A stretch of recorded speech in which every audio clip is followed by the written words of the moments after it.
checking the eyebrows, and I'm bald. Hello, welcome to Thursday, everybody. I am so glad to be here for Reconnected with one of my best friends, Mr. Will Dodson. Or sorry, Dr. Will Dodson. How we doing? Oh, Ryan, I think I need to change my prescription for my contacts. Are you? You're out of focus for me. What's happening? Fair warning, I may be a little bit laggy for the first 20 minutes or so of this stream. I am uploading a couple files in the background for some editing work I did this week, and they couldn't download them properly. So apologies if this is lagging on your behalf. I'm sorry. How's the last couple weeks been, Will? We haven't seen you since In Defense of the Genre. I'm glad you're back. Really enjoyed In Defense of the Genre. Thanks everybody who weighed in and took pity on me and voted for me to stick around for another episode. I don't know why. That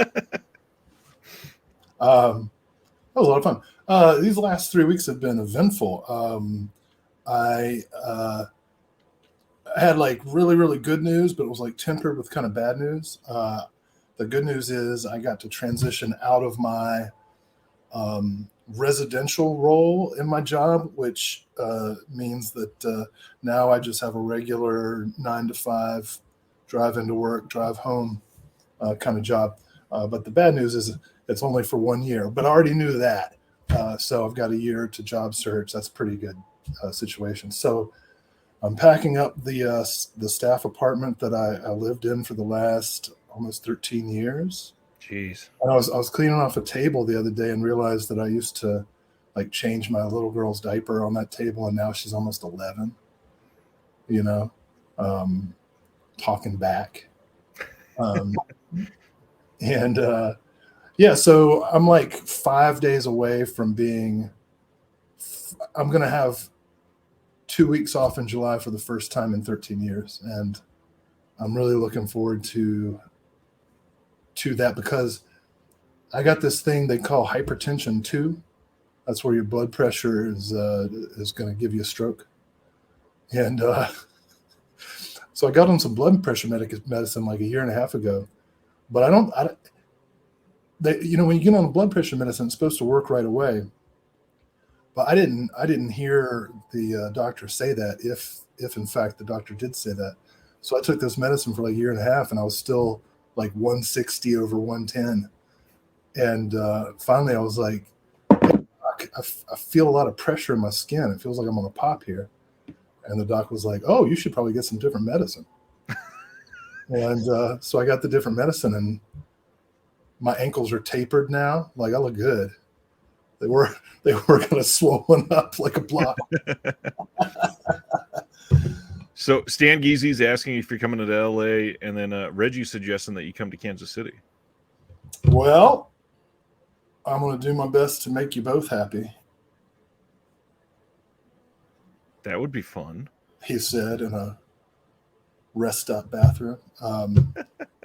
No, I am going to try to make you both happy. My sister, who is a film editor out in LA, has just wrapped up on a Disney Plus film, which means it's going to be seen for at least 7 weeks. What a timely and relevant joke! I love it. So she's hit the big time. So I'm planning to come out for. It's going to go to festivals. I'll ask. I can probably talk about it next month. I'll have like title and sweet stuff. Yeah. So yeah, I'm gonna make plans to. I have 2 weeks off, but I'm still broke, Stan. But as soon as I can figure out a way to get out to LA, I will do so. That's my main problem. I'm going to go through chat real quick and get caught up while we get set up. Josephine is here. Hello. Bunch of recent readings and watches. Love that. She saw me give Past Lives 4.5 out of 5 stars. Asked which team I'm on. We're going to talk about that in just a minute because we're going to talk about recent watches, and that's one that deserves more love. Dude McMahon, what's up? Can't believe the Arrow Empire Films box set is sold out. I kind of can. Yeah. Was that surprising for you? I got mine. Good. Stan's here. Dave's here.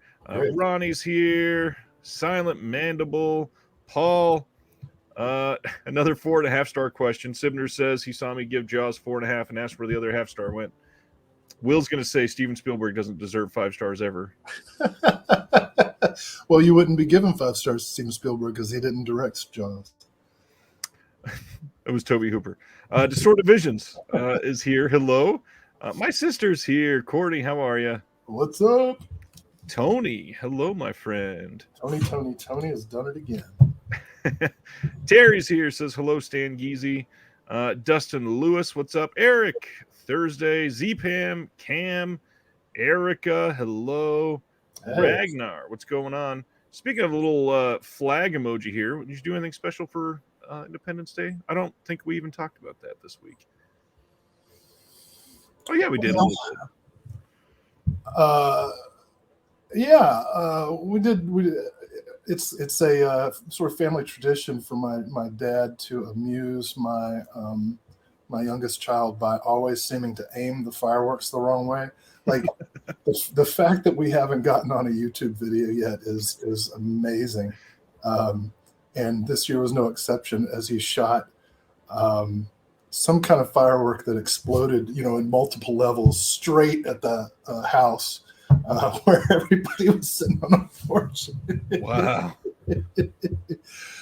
And we Ray's here. What's up, T-Ray? So it was nice. It was very low key. We want to celebrate the promise of independence for all. And we hope that we'll be able to achieve independence for all, despite the setbacks that we've been having. Always true. Sulaco's here. John Peters thought it was Tuesday. I'm very glad it's not. Carrie Mulligan says on Tuesday, the little scene, but one of my favorite films of the year, Carmen, comes to Blue. Interesting. Tom in Minnesota. Ryan can hold up questionable slipcover art, and it's automatically safety blue. It will be fixed in just a few minutes, I promise. I think one of them only has like 12 minutes left, so hopefully it'll be a little bit better. Tony's here from Australia. What's going on? The Rainbow Library. Hello. Let's see. Ragnar says, I've seen Brokeback Mountain. I'm glad. It's a great movie. Hey, we're going to talk about some Australian car chases here pretty soon.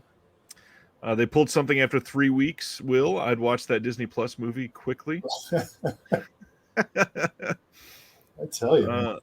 Let's see. Joe Jack says, I missed the Empire box. Didn't like the box art, so I waited. Yeah, I get that. And now I'm wondering if they're going to do more volumes because the way they branded it, they easily could. Got to. Very curious. Holland Oates is here. What's going on? And then Sibner says, you praise your stars and stripes all you want, Will. I'll be busy welcoming our future AI overlords. I'm prepared to be on my knees and clean their USB hubs. Oh, turning me on already. All right. So some of the regular banter that we needed to go over this week. One of the main things that everybody's been talking about the last couple of days is Olive Films officially announced that they are kaput. I don't think anybody was really surprised by this. They had not put anything out since, God, what was it? Early 2021 or late 2020? But it's been quite some time. They put up a little banner on their website saying that they are done. They said cinema lives here, and Olive Films extends our sincere gratitude to all of our customers and fans over the years. We are no longer adding titles or selling any of our products, but we are proud of the many films and TV shows we've released, covering nearly every genre and taste from as far back as 1915. We hope these releases continue to be a treasured part of your collection for many years to come. Olive Films, how did you feel about Olive Films? Well, they filled a real gap. I mean, they put out a lot of films that weren't available otherwise. And their Olive Signature series tended to be pretty good with extras and most of the transfers that I can recall. A lot of their bare bones flicks had pretty rough transfers a lot of times. Yeah. But that's not a knock. They were providing a service that nobody else was, and I think they had to do it, in a cost-effective way. So yeah, John Peters puts it right. They're like a budget kino, and now there are a lot of labels who are putting out new editions of many of the Olive films, and I just recently got imprints, Pork Chop Hill, which is a great film, and I had the Olive edition for many years. So yeah, I like Olive. I'm definitely pouring one out for them. They were in some ways, they were like the facets was to VHS what Olive was to Blu-ray. Yeah. I'd really point out a couple great things about Olive. One is amazing dedication to all genres. They put out a little bit of kind of everything, from blaxploitation and classic horror to TV miniseries to classic westerns, and they did a lot of them. Most of them they did very well transfer wise, at least. Yes, a lot of the really, really cheap releases, they kind of skimped out on some of those. But in all reality, I don't know how many of the transfers Olive was doing in-house. They were probably just dealing with the transfers they were given. Yeah, I imagine that's what it was. But again, a really valuable service, and still a lot of their films are not available anywhere else. So before those prices start creeping up, people, Right. you might want to pick up a couple. So the other big thing that I wanted to point out, which I would not be surprised to see sort of happening over the next couple months now that we have final word, is they did fairly well with sales, specifically with deep discount. We'd get a buy one get one free on Olive film sale pretty much every single year. They just did one a few months ago. Now the big question is, with all of their inventory that was left over, if they had any, because in all reality they could have not been producing any over the last couple years and just kind of selling out of the inventory that they have. Are they going to go to Hamilton Book? Are they going to be on deep discount for $10 a piece? What is in store for the future of their titles? We'll see. Kino has gotten a ton of their old titles. Vinegar Syndrome has snatched some up. I wouldn't be surprised to see Arrow snatch some up. Most likely, I would say the majority of them will likely end up with Kino eventually. But this is kind of a big deal. Olive was, they were not huge, but they were big enough to get large titles.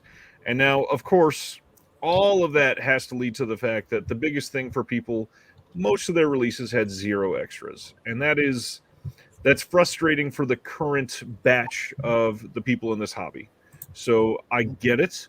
I will say I think it was called Olive Signature line that they started near the end of everything. Those were really great releases, like the original Invasion of the Body Snatchers, Bound. A few of those were astonishing great releases. Yeah. The Quiet Man. Yep. Yeah. There's a few. They did some really great work where they filled that niche, and I'm glad that they were there. I'm glad that they pioneered it, but it's time. Now, this is all speculation, but there are a couple questions of what's going on with the people that were at Olive. The big thing, their Facebook page. They have only updated on the Facebook page 3 times since like June of 2021. All 3 are to hype up Ignite's release that just came out on 4K of the Invaders from Mars. Oh. And so it seems like somebody from Olive may be doing stuff with Ignite. And then the other big question, it looks like some of the people that were at Olive are now at Sandpiper. Oh. And yeah, it's the same layout. All of the headquarters for everything appears to be in the same area as Olive was located. So it looks like they're doing stuff with Ignite and Sandpiper. So their effect in the industry is still going to be there, most likely behind the scenes. And that's all the films. Anything in the news for you that you want to talk up? Well, trying to get too political, but I mean, there's all kinds of news. How about physical media news? Physical media news. Well, we've been slogging through all the sales, which I'm sure we'll talk about momentarily. Too many. Yeah. And a lot of announcements today. At the same time, I saw an interesting interview on another channel, which I won't name. Does it have to do with breakfast at an odd time? I mean, I didn't even know that you were going to bring this up, and I just pulled that out. That was pretty awesome. Well, the reason I bring it up is because you mentioned physical media news. Is that me making that noise in the background? I bet it is. Sorry. Um, uh, Physical media news. We got some like 80 some announcements tonight. Yeah. The boutique labels are announcing simultaneous sales left and right. People are inundated with beautifully produced titles. And at the same time, there is some kind of ominous potentialities in the future, right? Where if the big bucks, I'm taking this from an interview. Oh, I forget the guy's name, but I'll find it and put it in the chat because I don't want to steal the point. But some potentially ominous, and you might be able to correct me actually, Ryan, or somebody in the chat. But I've been thinking about it. And the point was, as the big box retailers phase out selling, the big commercial titles, there could potentially be some danger for the very few factories that actually produce the physical discs. And I don't know how true that is or how potentially ominous it is. It is, but when I heard that, I was like, oh, I didn't think of that. You got to have a factory that produces the discs, and if the factory is depending upon 12 to 15 labels that do like 3,000 copy runs, that might not be enough to sustain it, right? Because doesn't almost everybody in North America use one factory in Mexico? Correct. That's scary. It is. That's how we got in trouble with COVID. We didn't have it. Nobody was producing masks. Well, that's how the vinyl industry suffered for so long and is just now starting to feel some of that relax. So it would be nice to see some of that come back with a vengeance, because vinyl's doing the same thing. We've got multiple places like Waxwork Records just opened up their own pressing plant in the US. Yeah. I believe TerraVision is or already has opened up some pressing abilities for them. Oh, that's good. Then go ahead. Well, anybody out there who's thinking about a second career and doesn't care about making money, open a pressing plant for physical media. Yeah, if you can compete with prices, you would do very well. Yeah. Stan wants to discuss the law of supply and demand. Do we have time? Let me pull out volume 3 of Marx's Capital, and we'll talk about vampire squids. John Peters leaving this very ominous comment says, if you're worried about supply chain issues, let me tell you about August 1st. For those that don't know, John works for UPS, and they are basically about to go on strike, it looks like. Negotiations have crumbled between the union and the management. That sucks. I just talked to a UPS guy a couple weeks ago, and he was like, I think we got it. I guess not. Well, good luck. I'm a union man all the way. Everybody go on. And the stuff that they were asking for, it was not anything that should have been even a question. It's really sad. Vampire squids, that's what the corporate overlords are. Yeah. Yeah, there's a lot that's coming to play with all of this. So I really hope that we get some sort of reprieve at the end of this. We need something to relax, obviously, with prices that have skyrocketed. And we're going to talk about prices tonight. There's actually quite a few things that have been in the zeitgeist around pricing around this. So yeah, we are going to get political tonight. Let me tell you something. Don't get me started on daycare. Daycare is not feasible for my family. And yeah, right. Well, and it's a screwed up. Talk about law of supply and demand. Everybody's on a wait list, and the prices are too high for most people to meet anyway.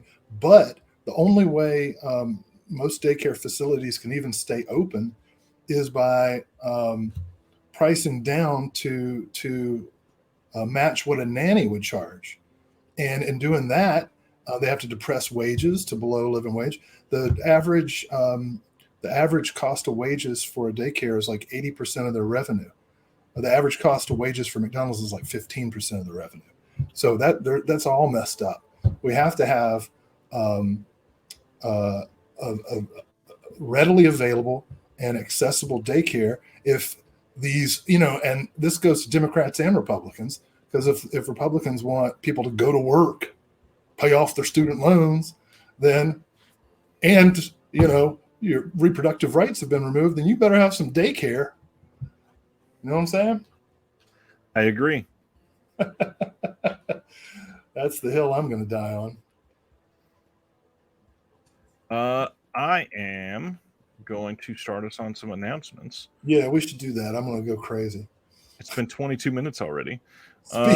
Speaking of politics. First announcement coming on September 27th on a 4K disc from Imprint is Cross of Iron from 1977. This is getting a 4K release in the UK and Germany and France and all that from Studio Canal. So I'm glad that they went with this disc here. They're most likely 100% using the same restoration and all that. This is coming out with a new commentary by Mike Siegel, who is the Peckinpah scholar and filmmaker.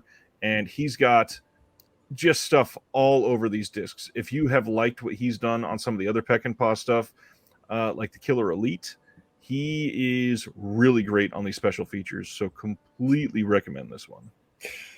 I'm a big fan of this film. It's funny we started with it because I'm here in North Carolina, and our lieutenant governor at a speech last week said that people should start rereading quotes from Adolf Hitler and Stalin and Chairman Mao and thinking about what they might mean. And he was doing it approvingly.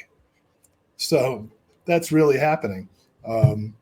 And this film, has a whole lot to do with the kind of the lies of patriotism, Right. the dangers of absolute obedience and fetishization of war and kind of masculine achievement, which is pretty common themes for Peckinpah. Cross of Iron is really underappreciated, so this should take care of that.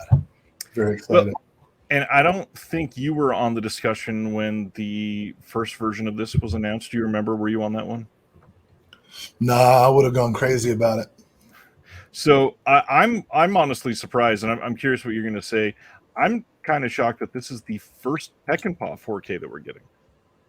Is it really? It really is. I thought we would get something different. Well, yeah, I mean, as Dude McMahon points out, we still don't have like Pat Garrett and Billy the Kid on Blu-ray. But yeah, I would have assumed, Wild Bunch would be.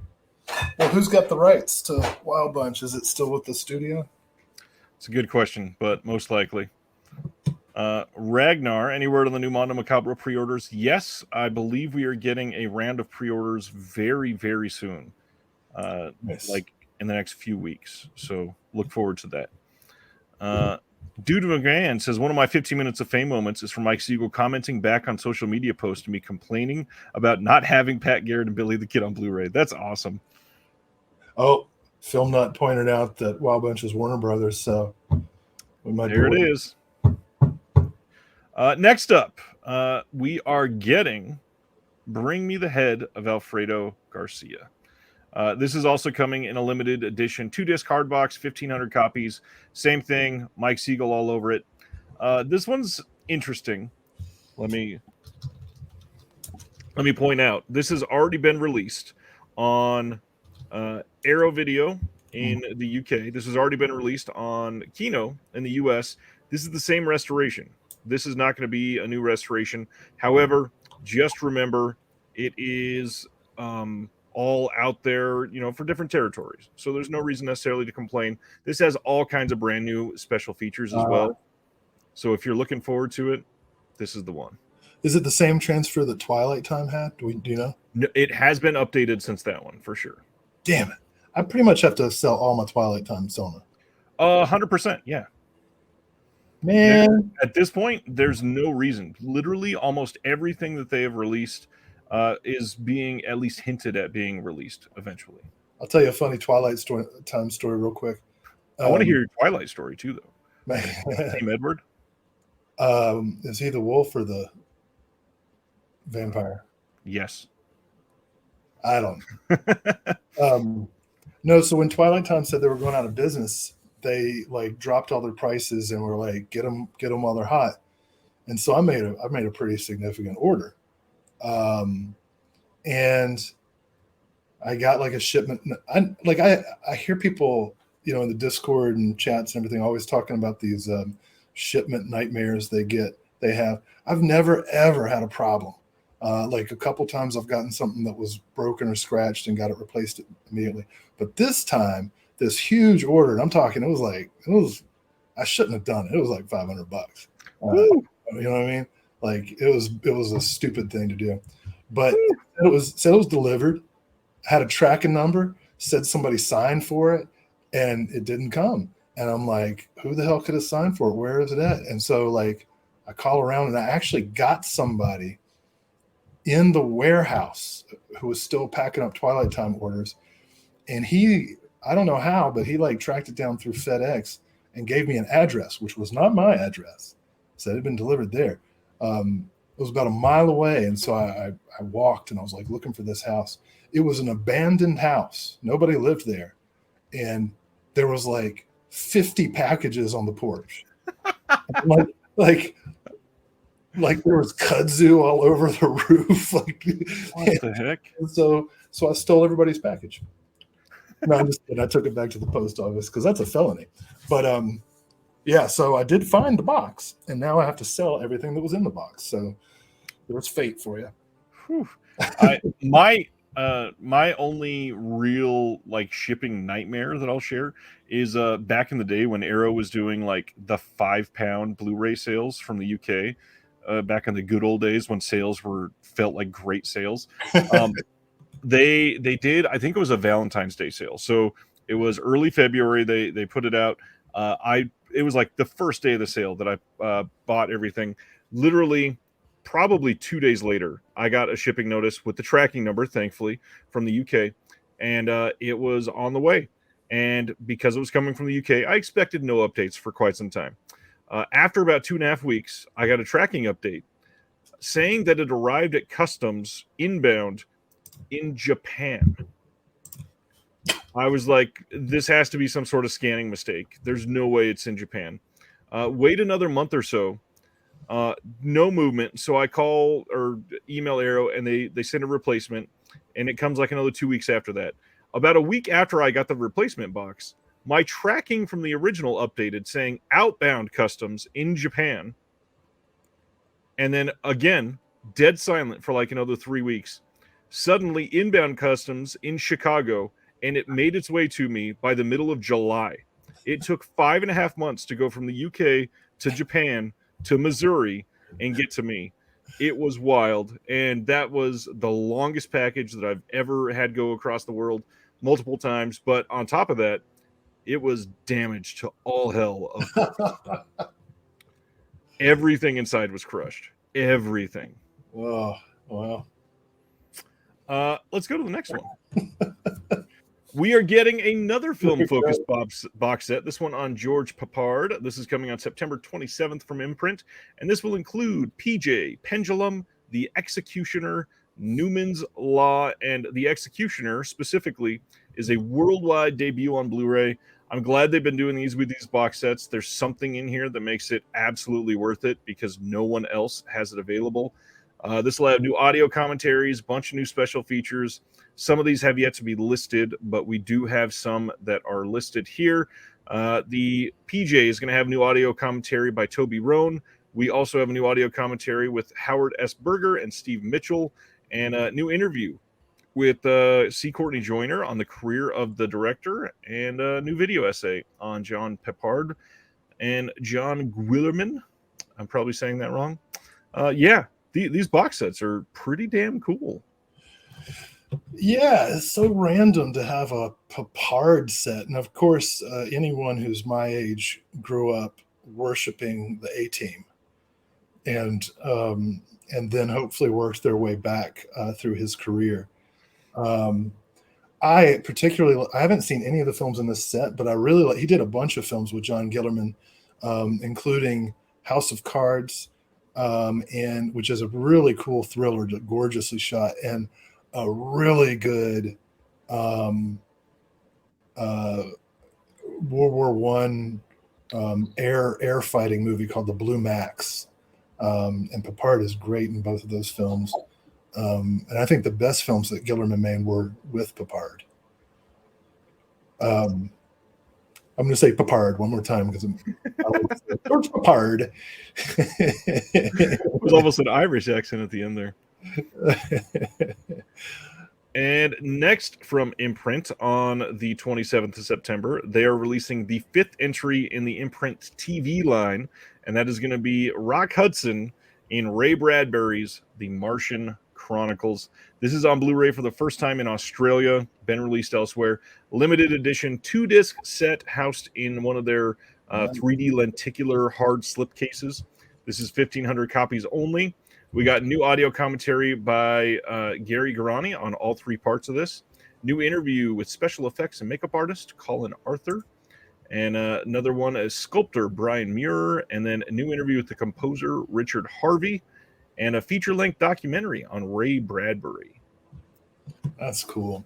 Yeah, great cast. Fritz Weaver's in that. Roddy McDowell. I haven't seen this adaptation, but I'd definitely like to see it. Film note is correct. George Papard is a man whose career should be celebrated, and Breakfast at Tiffany's I would hate for him to be reduced to that. Spaghetti says, I always took George Papard with a grain of salt. See what I did there? I should probably look into that set. Yeah, I definitely am the same. And then reminder from Tony that Imprint Television number 4 has not technically been announced yet, as it's a big TV show. Will be announced later in the year. Like a big Euro TV show? I mean, that wouldn't surprise me because that's a lot of what they've dabbled in so far. What could it be?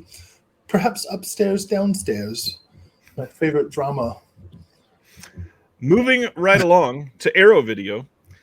Coming on September 25th in the UK and 26th in the US and Canada is a 4K release of Carlito's Way.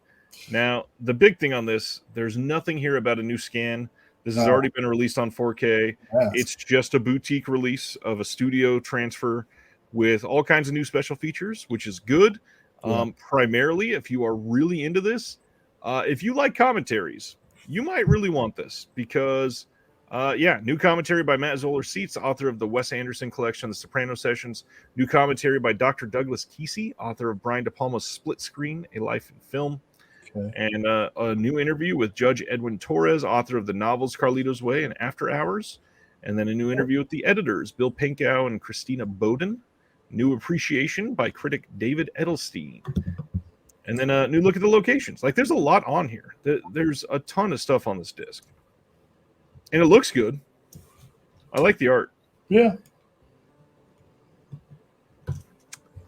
Yeah. Carlito's Way is okay. I like it. I feel less weird about that than Scarface, because of the Italian guy playing a Cuban. But nobody gets mad about Scarface. Have you noticed that? Nobody at all. Like, not one person has gotten mad about Scarface. That's a good question. Well, that's a whole round table right there. Why does Scarface get a pass? It's the mountains of cocaine, I guess. Next up, they are doing, of course, a original artwork edition. If you want that as well, you can get that straight from Arrow. But then Borsellino from 1970 is getting a nice boutique release. 2 years before The Godfather and 3 years before The Sting, there was Borsellino, a wildly entertaining period set gangster movie that brought together 2 icons of French cinema, Jean-Paul Belmondo and Alain Delon. This is going to have a new audio commentary by film scholar Josh Nelson, new interview with the composer and film historian Neil Brand on Claude Bowling's score, new interview with Elizabeth Castaldo Lunden on Jacques Fontare's costume design for this, and then some archival stuff. I've never seen Borsellino. Have you seen this one? I haven't either. I've never even heard of it, but I'm definitely sold on Delon and Belmondo together in a kind of buddy gangster movie. That sounds, That's a win. yeah. I'm not familiar with Jacques Deray outside of just I know his name, but I don't know if I've ever seen one of his films before. Totally get it. All right. Next up from Arrow. This is a big deal. They are releasing in UK a 4K release of Blood and Black Lace. And man, does this thing look pretty great. So this gets a new 4K restoration from the OCN done by Arrow themselves. We've got commentary by Tim Lucas, documentary on Blood and Black Lace and the origins of the giallo genre, featuring interviews with Argento, Lamberto Bava, Ernesto Gastaldi, and a whole bunch more. A lot of the stuff is archival, I believe, but then we've got some new writing in there by Rachel Nisbet and Kat Ellinger, and this is only coming out in the UK, so I'm kind of surprised that this has not been announced in the US. So this is basically just a new scan upgrade and a couple new features, yeah. New features, yeah. But the main thing is a very nice commentary by Tim Lucas, of course. But if you've already got if anybody besides Dario Argento benefits from 4K, it's Mario Bava. So that's probably going to have to be a get. Yeah, and it genuinely looks beautiful. Like the artwork on this is really nice. I'll zoom in for those on YouTube. Love the way that looks. And then, of course, because they're doing it for all of their big 4K releases, here is the original artwork version they're doing. Nice. And this booklet matches the cover that they had on their Steelbook from some years ago. Just you're starting to come into focus. Still not quite there, but you're looking better. Really? Yeah. Still got a little bit of delay, but don't worry. Everybody's focused on me right now. I hope so. And I hope that this doesn't sound terrible. No, the sound's fine. Good. That's what's important for the most part. Yeah. So yeah, this looks like a good release, nice and solid. We'll talk about the month in Arrow as the month with Arrow as a whole as soon as we get to the last announcement. Then they announced a 4K release of Ringu. You've got the original art version here. Here is the new art that they had done a few years ago for that box set. This is only coming as a 4K release. Nothing new on this, as far as I can tell. It's the exact same release as the Blu-ray, just put out as a 4K. I mean, this is probably going to look great. Love this movie. Yeah. What do you think of Ringu? Oh, great, groundbreaking. But I have the box set, the Blu-ray box set from Arrow. So, yeah, I'll probably wait and see on this one. Yeah, I get it. I do like the original art on this one. I'll go back to that for a second. That's pretty rare to get that old poster on this film. Yeah, that's pretty cool. But I don't know if it's worth it. If you don't have it, you should definitely, this would be the way to go. I agree. And then possibly the announcement of the week from Arrow and maybe from anybody. They announced the Psycho collection, which includes Psycho 1, 2, 3, and 4, all in 4K, together in a box set with new special features across the board. This looks stunning. Nice poster artwork, really great commission art on this. Great films. There's not a lot that you can say that isn't just going to be gushing over the series that is Psycho. But what do you think about this box set? So if you've already got obviously the 4K upgrades are there. You can already get Psycho in 4K. And then, of course, there's the Scream Factory Blu-rays of the other three. So I just wonder, it doesn't look like it's new special features, does it? There are, yeah. You got new commentaries. Oh, there's the word new I see several times. Thank you for scrolling down. I apologize, yes. No. Well, shit. Yeah, if you're missing any of these, this is probably a must. I'm going to have to think about it, but ooh, when Arrow does like a box set sale, I'm probably going to pick it up. Well, and this one is like, let me pull this up again because I wanted to verify the price as I was looking at this. If I remember right, it is not too expensive. It is 55 pounds. 55 pounds for four 4K films with new features in a box. That's honestly not that bad. That's like $69 though. For four movies. That's pretty good. Nice. Yeah. Like if this was like, I don't know, June 1st and this came out, I'd be like, oh, pre-order, but it is now July the 6th, and I think most of us are depleted. Well, Sibner's got a hot take here. It says, just okay with the first film. How do you feel about the sequels? Yeah, well, I think you'd certainly be justified in just sticking with the first one. It is a really strange thing that what was the first sequel, like 25 years later? The first sequel was 23 years later, yes. Okay, right.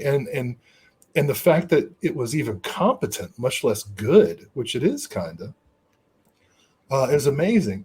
And then the fact that the other two sequels were solid, like to have not only the gumption to follow up what is considered by many to be not only Hitchcock's masterpiece, but one of the masterpieces in American cinema, or British expatriate cinema, depending on how specific you want to get. And then to have a series that not only extends on the mythology but does so well is really neat. So if you want to stop at the original Psycho, by all means, like, I would not blame anybody.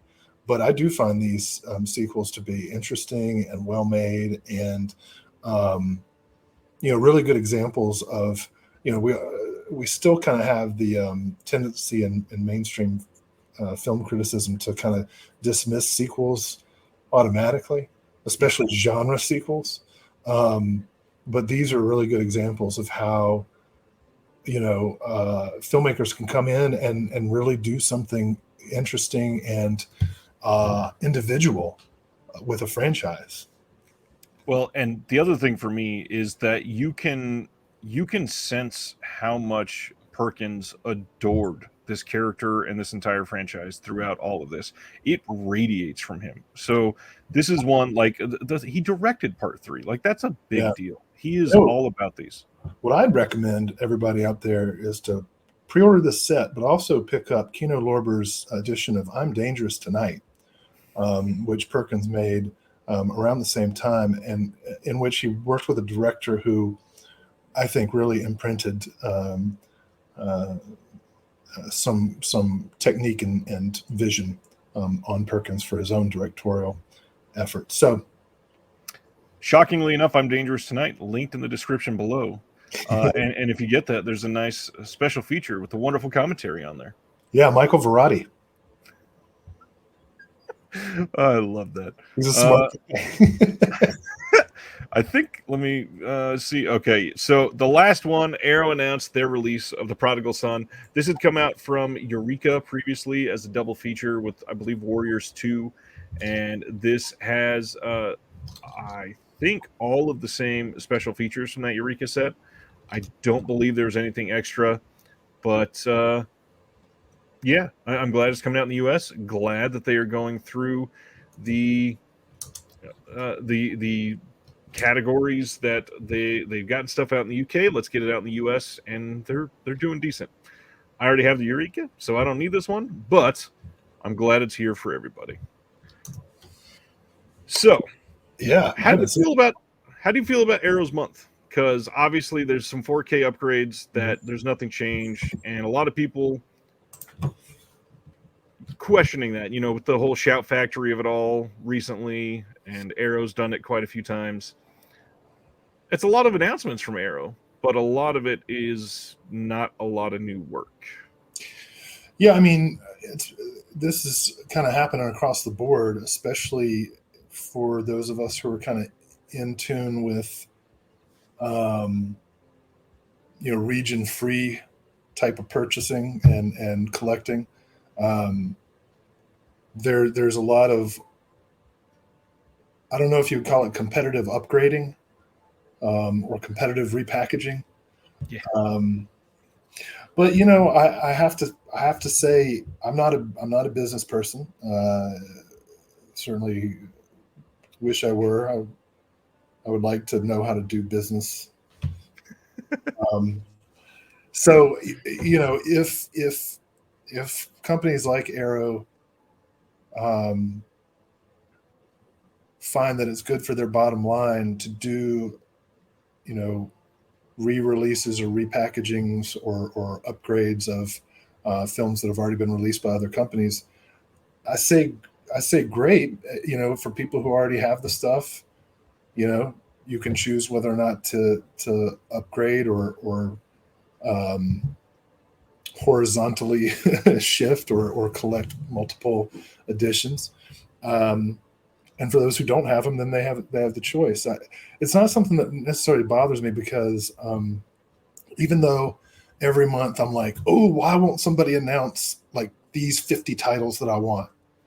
On the flip side, every month there are 50 titles announced that I would love to get and have to choose, the 6 or 7 that I can actually. So at times I'll just kind of like, oh, well, that I already have that, or, oh, should I upgrade, and think about it. And, maybe I will, maybe I won't, but it never like irritates me. Um, and, some people get irritated by stuff like that. And I'm sorry that bothers you, but it's okay. Like I can see why somebody be bothered, Right. But it just doesn't bother me. Yeah, I'm the same way, and the way that I kind of force myself to think about it so that it doesn't bother me is, in all reality, I'd love to see every single film get the highest possible release Yeah. ever. And if that's the case, there's going to be tons of re-releases no matter what. They're happening now. I get it, especially when a lot of these were done with the new 4K scan in the last few years.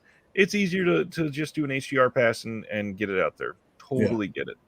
Hey, I gotta interject something real quick. This is for R1133, who wants to see the full-on Enya shirt that I'm wearing. And it's lovely.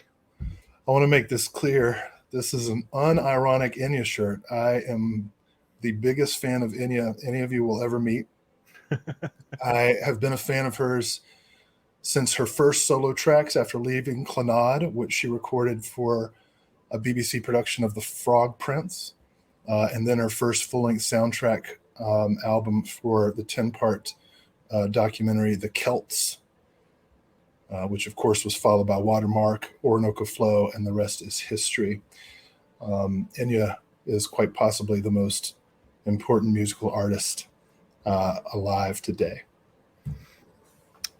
That's probably the most information that's ever been said about Enya on this channel, and probably ever will be. Oh, we could do a whole show. I can tell you about every single album in order. Ragnar says maybe good for the bottom line, but your reputation takes a hit. Scream Factory is hurting. I understand that, and if all you're doing is repackaging to 4K, that's when it really starts to take a hit. And I will say, we're going to talk about Scream Factory in probably like an hour and 10 minutes at this point. But this to me was a more surprising and optimistic month for Scream Factory, in my opinion. Yeah, I'm kind of surprised by it. Yeah, we'll talk about that. To go back to Ragnar's point, something that I'm totally on the outside of because I have no connection to any of these companies. But when I see them competing, I'm sometimes like, oh, please don't fight. Yeah. Please don't fight. I love you. I love you all. Mommy and Daddy, no. Yeah, exactly. It's like there's so many other films. Come on. Yeah, Chris, we're gonna be talking about Scream Factory prices. I guarantee it. That's gonna be a fun one in just a little bit. Nick Amidi says the Bava repackage was needed and will be huge. Not only was it needed, the film was fully out of print. So I am all about that film getting released. There's nothing wrong with that. There's gonna be a lot of Mario Bava 4Ks coming out in the next 2 or 3 years, I bet. Yeah, that wouldn't surprise me. Let's get back to it. And speaking of repackaging, how about Criterion? They've been doing a lot of the same thing, but right now you can get their stuff on sale for the entire month at Barnes and Noble, and Amazon is price matching that. I gotta say, Amazon is of course an evil company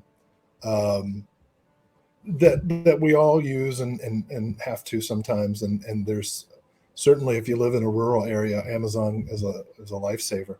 Literally, in some cases. Yeah, but I have to say, I find it so funny whenever Barnes and Noble does their sale, because the way Amazon does the price matching is like 1 or 2 titles at a time, and I feel like they're just fucking with them. It's like Barnes and Noble's like everything's half off, and then Amazon's like, we got free shipping. Get one at a time, but as long as you get 15 over the next 3 weeks. Right. And if you're an educator, you get no tax. So it's nice. So this, I got to say, there was a lot I wanted this round. The last 6 months of Criterion has been a lot of great titles that I've patiently been trying to be patient about. This was solid. And did you get anything from Criterion this time? Yep. That's what I figured. I got Pasolini. I decided to wait on the Bud Buttaker set until the next Criterion website sale, because the Pasolini, even marked down, is pretty serious. Is that one 125 on sale? Yeah. But I also picked up After Hours so I can finally continue my Martin Scorsese festival. And I got Breathless and One False Move and Targets and The Servant and The Watermelon Woman. I mean, I was so stoked. Nice. Yeah, had a great time with that. Lots of people in the Discord with some pretty amazing pickups. We had one individual. Just in case, I'll keep his name private. He and his wife were celebrating the anniversary, and they agreed that they could each spend $400 on whatever they wanted. And he just came home with this massive stack. So stoked for that. This is a nice, solid sale. I know that a lot of people either never shop at Barnes & Noble because the prices are only shopped during the sale. Just keep in mind that hardly anybody, unless you're overtly rich, hardly anybody buys these at $40 prices. Right. Most people are waiting to get these on sale. And if you're really desperate, like Criterion has their flash sale, 2 or 3 times a year. Yeah, like February and October. Yeah, so you can get stuff then as well. And honestly, that might even be a better option because you can get the whole points build up there. So there's lots of times to get Criterions. The prices, whatever. It's not like a bad sale. It's just a matter of this is the time to get them at a decent price. Mm-hmm. Moving right along. Makeflix already had their 4th of July sale, and it ended yesterday, so we won't waste any time here. Here's the announcement of the day. You know what? Before I go to your announcement of the day, I'm sorry to tease that. Back to the Makeflix. There's a couple of films in there that people should check out, even though the sale's over. Like what? The Hills Have Thighs by. You mean this one that just came in from the sale? Nice. I figured it was time for me to check out why we should restore the Wynorski verse for my dear friend Dr. Dodson. That's the only reason I went back. Do you know I post the hashtag Restore the Wynorski verse several times a week, and in about a year and a half of doing that, one other person has used the hashtag Restore the Wynorski verse, and it made me so happy because it was like a stranger. Nice. All right, let's see. If anyone has not done it yet, sign up for the free Barnes & Noble. There's a free Barnes & Noble membership? What? You earn rewards really fast? I did not know this. Neither did I. Wow.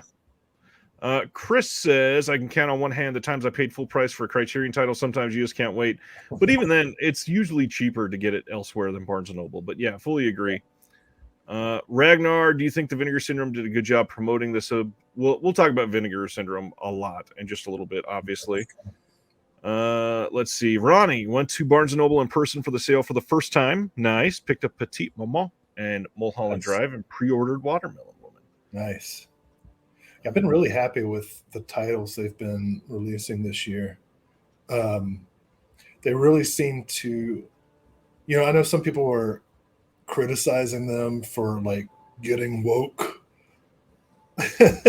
which we've already talked about before. Like it's obviously a good thing that they're releasing films from non-Western parts of the world, more films from South America, more films from Africa, more films from East Asia, more films by women and non-white directors in general, because they're still obviously releasing tons of stuff from the Hollywood and Western European canon. That's still happening.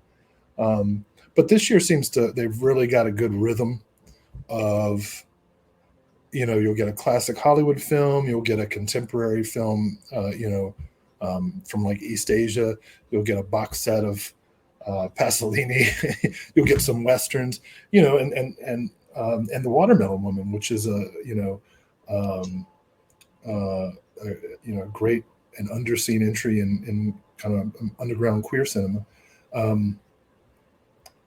I've just been super excited, and of course Targets, which finally saw the light of day. Yeah. And reminder to everyone, the BFI release of Targets, thanks to Paul Huggins for this, it has significantly more special features coming, and that's coming in, I think, September or October, so not too much longer of a wait, but I guarantee Orbital will have that if you're in the States as well. That one's definitely worth a double dip, I would say. Rainbow Library says Watermelon Woman is one of the most exciting releases of the year for me. Nice. Let's see. All right. Tell me about Double Trouble, Will. Oh my gosh. It's both of them. I mean, the Barbarian brothers, who probably, if anybody knows them all, they know them from Ruggiero Deodato's The Barbarians. This is a goofy action comedy that somehow manages to have both James Doohan and Bill Mummy in it. Mummy? Is that how you say it? Mummy from Lost in Space. I mean, so many. Thank you. I really do need new contacts. It's let's be real. This is not what anybody would think of as like an art film. This is dumb, stupid. No way. Stan Giese has seen these guys shop at his video store. I bet they always they fight over the Arnold Schwarzenegger Hercules. But speaking of twins, this would be a good double feature with Schwarzenegger and DeVito's twins, I think. It's just a I can't. International jewel smuggling ring. That sounds right. And these guys are not thespians by any. You don't say. But they're funny and they're good together. They've got they're twins and they've got this rapport together, and they're not like great actors, but they're easy in front of the camera. They're not like self-conscious, and they're funny. When this was announced on Twitter, it was like right after all the Supreme Court decisions, and I was like, finally some good news. This is a movie you can watch if you're kind of in a bad mood and want to take your mind off of things. Let's see. Kino's logic is yes to Double Trouble and no to Sleepaway Camp 3. Got it. Wait, what is this? Kino had the rights to the Sleepaway Camp's sequels, and they've basically said we're not putting them out because they're terrible. What the F? They are awesome. You have already said fuck multiple times earlier in this. I did not. My daughter might. At least once. My daughter watched the In Defense of Genre, and I was like shocked at how many times Steven dropped the F-bomb. So I'm trying to be less. But wait, are you kidding me? I know, all respect to Felissa Rose, she's the icon and always will be of Sleepaway Camp. But Pamela Springsteen Bruce's sister, does a credible job in the sequels, and I find both of them. I disagree with Zombies Ate My Arm. I love Sleepaway Camp 3, um, as well as 2. Well, I hope something happens there because I need those films. Is Double Trouble a canon film? Oh, good gosh. A Sleepaway Camp trilogy VSU would be insane. I don't think it would be a VSU, though, because they would want it to be a part of the regular line. Well, wait, aren't they already out on Blu-ray? Yeah, well, they're out of print in the U.S. They were on Scream Factory. Oh, I've already got them all. Okay. 88 Films has them in the UK. Yeah, no problem. I got them. I got mine. What's up? All right, moving to the next one. I would love to see like an upgrade, though. Yeah, I would agree there. Visual Vengeance is back, pardon the pun, with I'm not going to go for it. With really good reputation. September 26th, they're releasing The Abomination from 1986. This says an old woman coughs up what she believes to be a tumor. While asleep, the thing crawls inside of her son and reproduces inside of him, then causes him to go on a killing spree to feed it.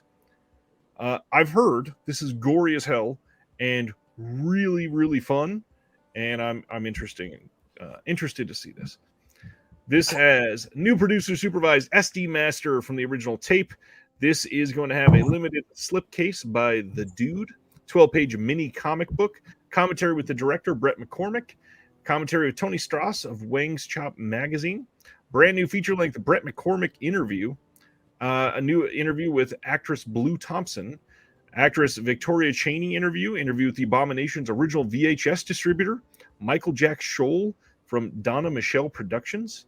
There's some filming locations tour, some outtakes, raw footage behind the scenes, all kinds of stuff. A 6-page booklet with an essay by Tony Strauss, a trailer archive, VHS sticker set, all kinds of stuff. This is loaded.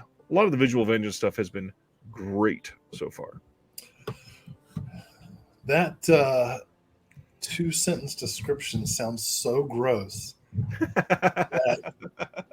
It's actually making me feel queasy right now. And I've got a pretty stout stomach, but I feel queasy at the moment. I have nothing else to say about it.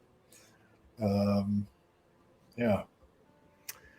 This looks fun. A lot of the Visual Vengeance stuff, in fact, I think all of it has been either shot on video or shot on 16. I think they did one video or one release on 16 mil. But they are continuing down that path. There's another announcement coming up from the same director that we're going to talk about in just a little bit. So, going to the next one, Blown Away is coming on a 4K UHD disc from Kino Lorber. No release date on this, but Jeff Bridges and Tommy Lee Jones are going to be blowing you away in 4K from Kino soon. Have you seen this one? I had hoped this was going to be the Nicole Eggert, Corey Haim, Corey Feldman Blown Away, which deserves its own release as soon as possible. But no, this is the Terrorist with a Bomb Blown Away with Jeff Bridges and Tommy Lee Jones. And it's, it's competent. Stephen Hopkins, I've talked before about how much I think Predator 2 is the best of the series, which I know some people disagree with, but I'll make it in defense of the genre on Predator series. Now I'll take Predator 2 all night. So it's competently directed. It's taut, but nothing like iconic. It's if you very by the book 90s films. Yeah, if you haven't seen it, it's definitely worth a watch. Potentially worth a rewatch and therefore a purchase. There you go. Ready to get into some Vinegar Syndrome stuff? Here we go. So these are all being released in the month of July for the first time in the last 45 days or whatever. We got brand new announcements coming from Vinegar Syndrome proper and a ton of partner label releases. First up, they're releasing Gorgo from 1961 on 4K. That is the inner slip, and then the outer hard box that will be housing it.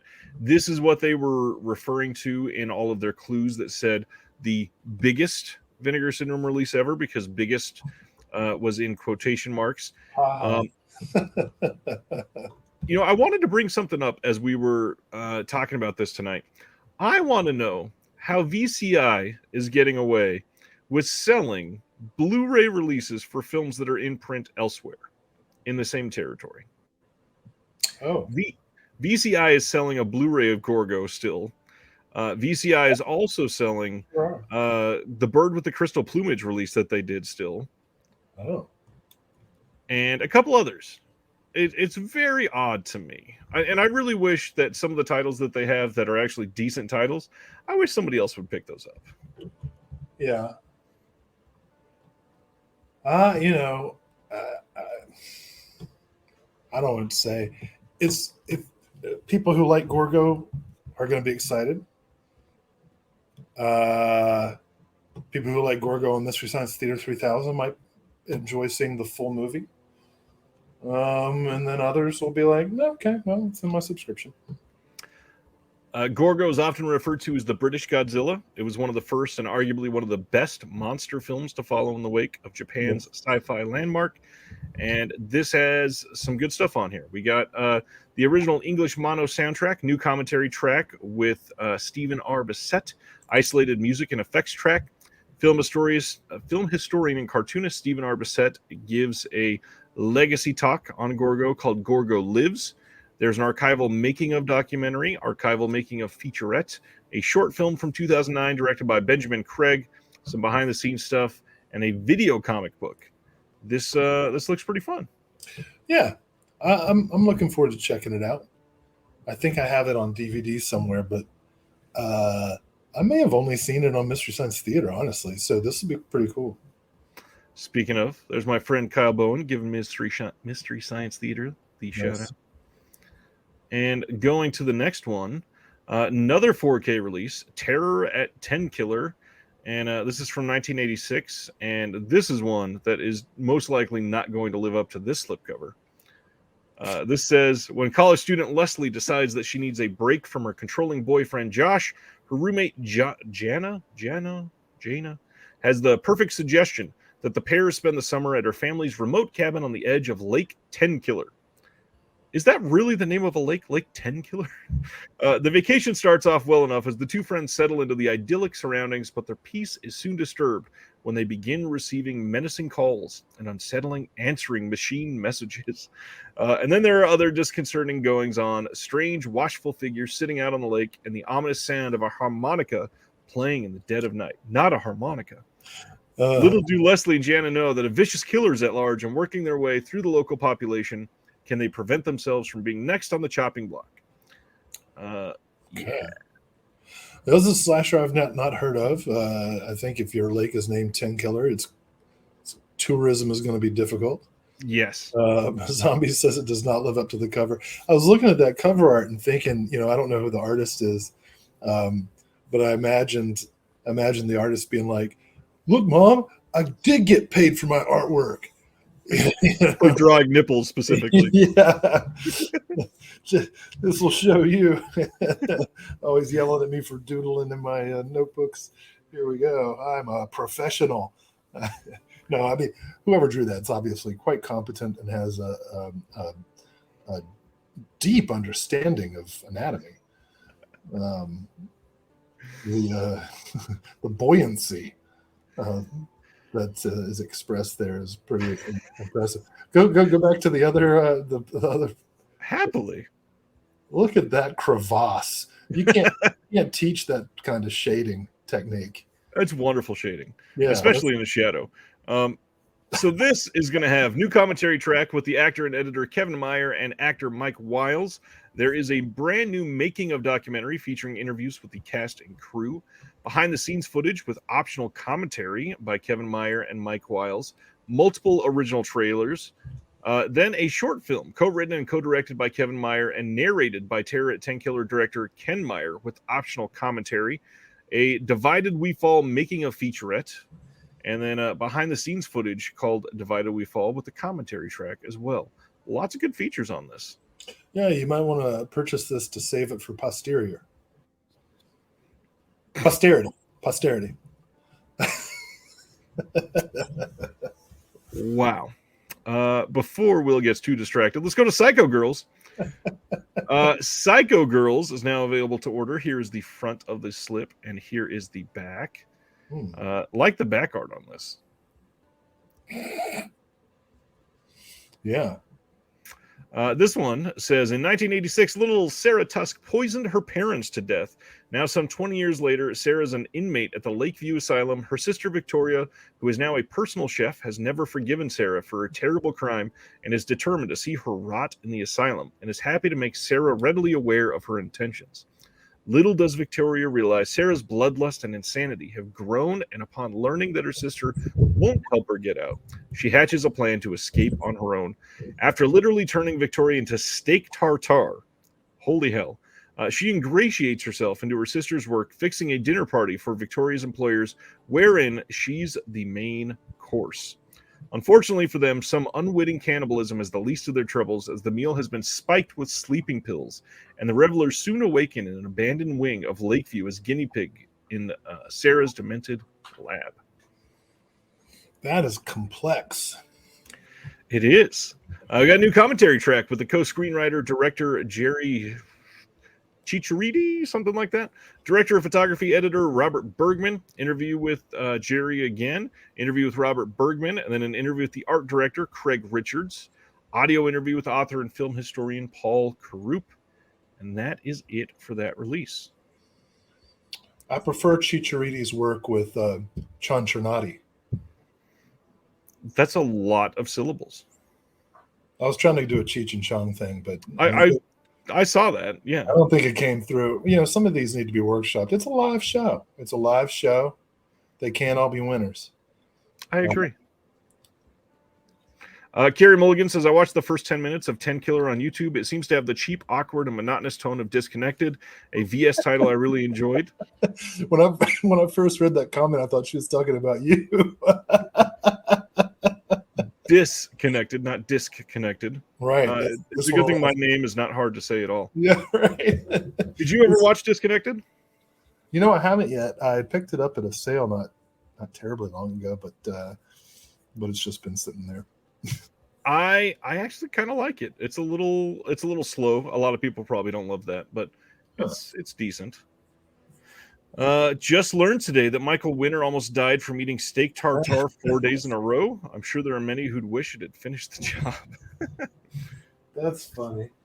Planet Mondo's here. Just got home. Was listening on the ride back. What's up, Ryan, Will in the chat? And Psycho Girls looks awful. Since I gave a moment to Planet Mondo and Will is looking at all of his glorious shelves, Planet Mondo will be our co-host next week. So make sure you come back to check out Planet Mondo. We're going to be talking about surrealist films. This book, this is Michael Winner's autobiography. And you might think that he takes the opportunity to kind of put himself in a better light than most of his collaborators do. Nope. This guy is an asshole. And this book is so fun to read. Michael Winner, Winner Takes All, A Life of Sorts. I highly recommend it. He's long dead, so he won't get any royalties if you don't want to send money to Michael Winner. The stories he does not you know how Hollywood people always kind of censor their stories. Not Michael Winner, man. This book is a delight. I highly recommend it to people. Good. Next up at Vinegar Syndrome is their VSA for this month, and that is the Demon Rat. There's the front. What's that? They're really working on those crevasses this month. They have to, yeah. Lots of curvaceous rumps. Just trying to find more words in your thesaurus, I see. Irina is a teacher in the middle of a messy divorce with her husband, Roberto, who has cunningly stolen the pharmaceutical company she was set to inherit. she's also dealing with a rat problem. I love how they downplayed that second part. A rat so large and terrible it has mutilated her dog. Enlisting the help of her new love interest and biologist friend, Axel, they soon discover that Roberto has been recklessly dumping nuclear waste to get ahead and wreaking havoc on the nearby wildlife. Now, Irina has to contend with the mutated rat in her home and soon to be ex who will do anything to keep his secret. This was directed by Ruben Galindo Jr., and we are going to have an interview with the writer-director Ruben Galindo Jr., interview with the lead actress, interview with the actor Miguel Angel Rodriguez, and that is it. So, this one I did not pick up during the sale. What? But something makes me want to see it, even though I suspect once will be enough. Well, the question here is, did you like the trilogy of Ruben Galindo Jr. films that they put out previously with Don't Panic and Grave Robbers and whatever the other one was? Because it's the same director, and I thought those were actually pretty good. Yeah. Well, I'm happy to be surprised. That was pretty good. Paul Huggins is funny. I'll probably pick this up. Caveman says Will Dodson is on an apparent rump roast. Well, everybody's got a thing, and that's definitely a thing. Cemetery of Terror. Thanks, Tom. Yeah, that's the other one. Oh, I like Cemetery of Terror. Okay, let's do it. And from what I was looking up, I believe those three that we'd gotten previously, plus this one, and one other release, were all a part of like a Mexican box set that somebody else had released previously on DVD years ago. Oh. So I would be willing to bet we're probably going to get that fifth film. I don't remember the title of it, so this isn't very helpful. But we're probably getting one more, at least, Ruben Galindo Jr. title. I do find it odd that this is a VSA, unless this is a very action-heavy film, which doesn't normally fit with the VS line. It seems implied by the description. I don't know, and the artwork there. John Peters is right. This could be a Mexican variation of Bruno Mattei's Rats, which I would be very interested in. Reference there to a recent conversation on They Live by Film podcast about Bruno Mattei. It's quite worth a listen. Not just because I'm in it briefly, but the whole thing's worth listening to.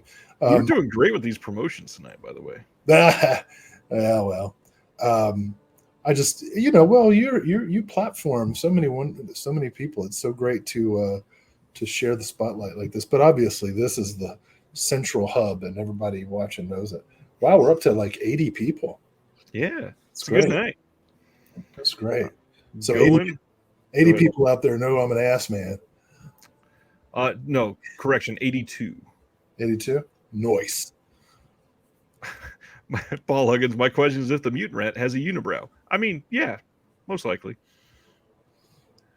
Going next, Vinegar Syndrome and their publishing line has finally released what they've been teasing for the last couple months, and that is the repress of the zombie comic collection from, I believe it's pronounced Ibon or Ebon. I've never bought from this company before. They partnered up with Vinegar Syndrome. I'm assuming it's Ibon, but I could be wrong there. Now this looked really good to me. I was impressed with what they were including here. Lots of stuff. Hard box, really great artwork like that. Wow. Yeah. Wow. Talk about being spread. I just laughed like a 12-year-old. If my voice had cracked, it would have been perfect.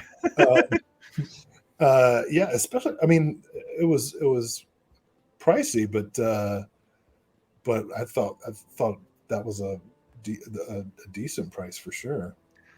To be honest, I didn't think it was that pricey at all. Yeah. Not to stand up just for Vinegar Syndrome here compared to what we launched into just a few minutes ago.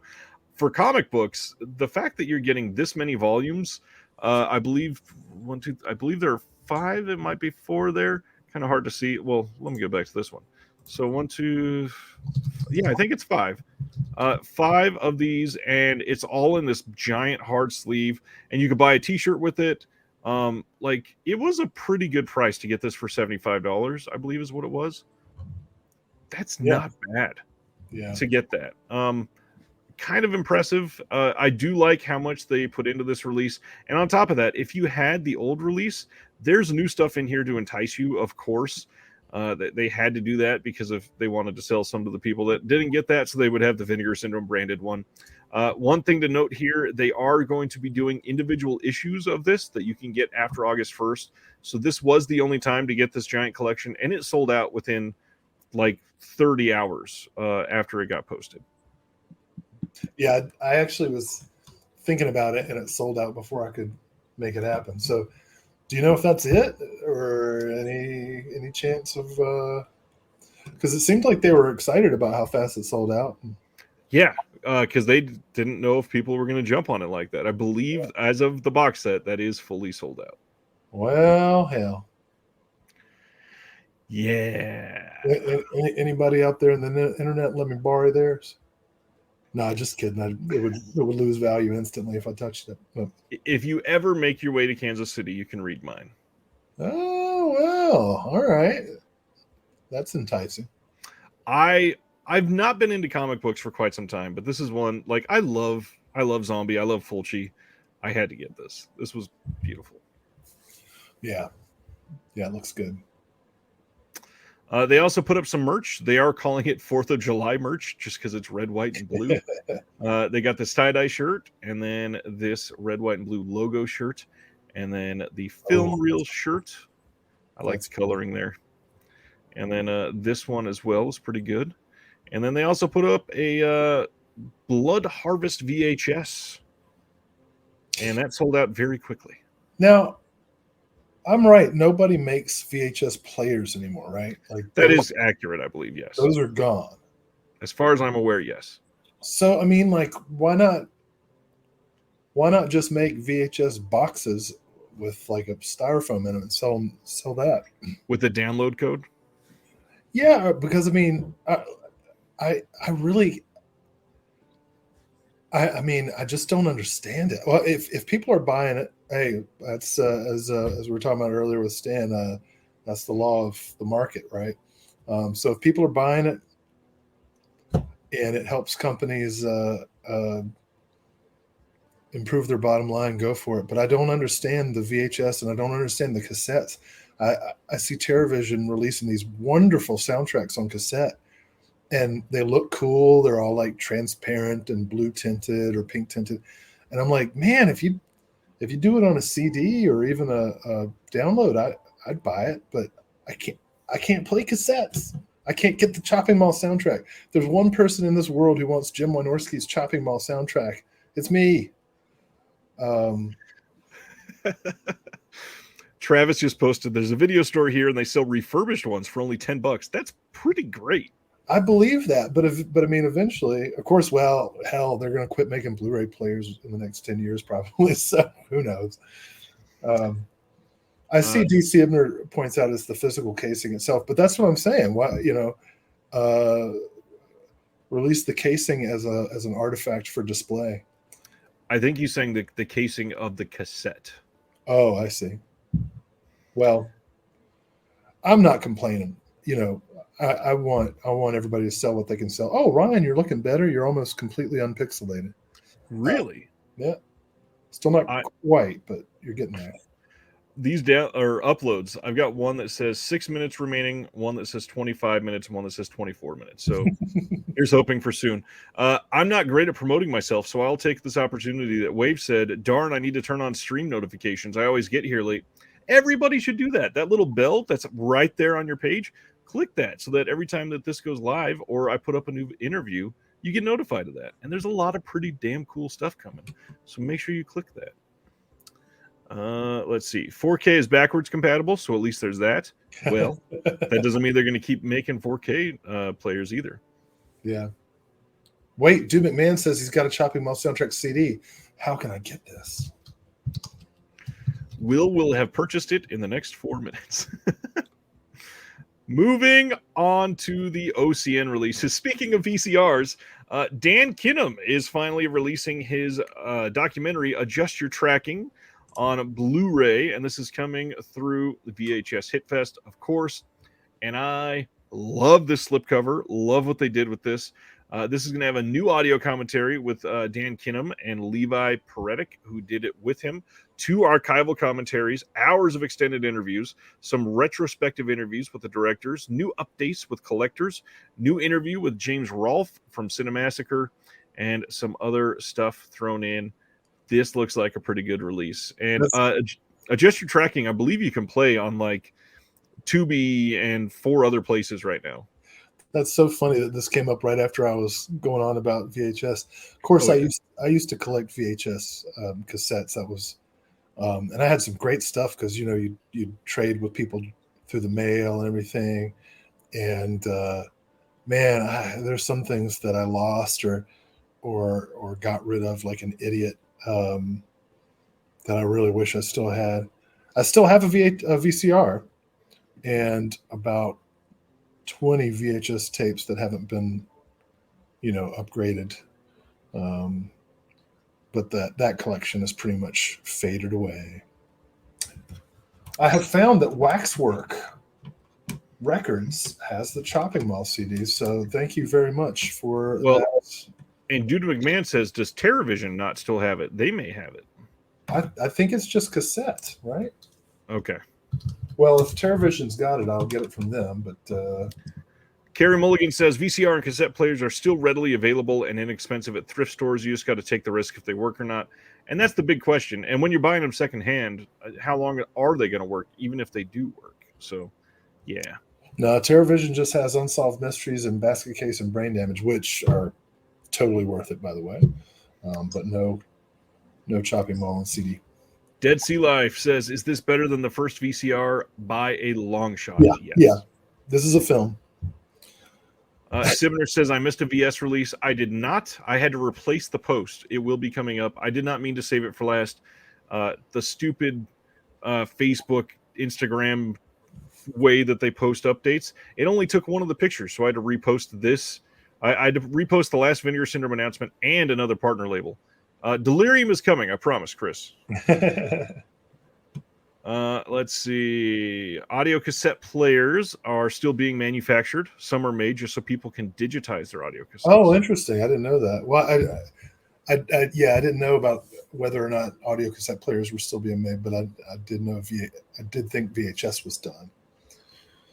I assume 8-tracks are done too, but maybe I'm wrong about that. Who knows? Well, what's crazy, like Laserdisc is incredibly popular in Asia still, and there's still major collectors of like CEDs over there, which that was only like a 3-year run, I think, that they were even really going. It's crazy. I remember when I was a kid, my uncle had a Betamax, and he'd take us to the video store, and we'd pick out all these movies, and he'd be like, "We can't play any of that." And he'd go get there'd be like one thing. It'd be like some Merchant Ivory drama or some shit for a bunch of 6-year-olds. Oh, love it. Next up is one of the partner labels that I'm most excited about this month. Canadian International Pictures releasing Dirty Money from 1972. This is one of the films from the trilogy that also included Gina. And here's the front of the slip and the back. And this is going to have a, let's see, audio commentary with Paul Karup of Canucksploitation.com and film historian Jason Pichonsky. Making Money, a 20-minute interview with the director. New interview with Cinematheque Québécois director Robert Dodlin. New audio interviews with cast members. Trailers for Dirty Money, Gina, and then Rajan Padovani. Let's see, a booklet with a new interview with the screenwriter, and that is it. But a solid release. This looks incredible.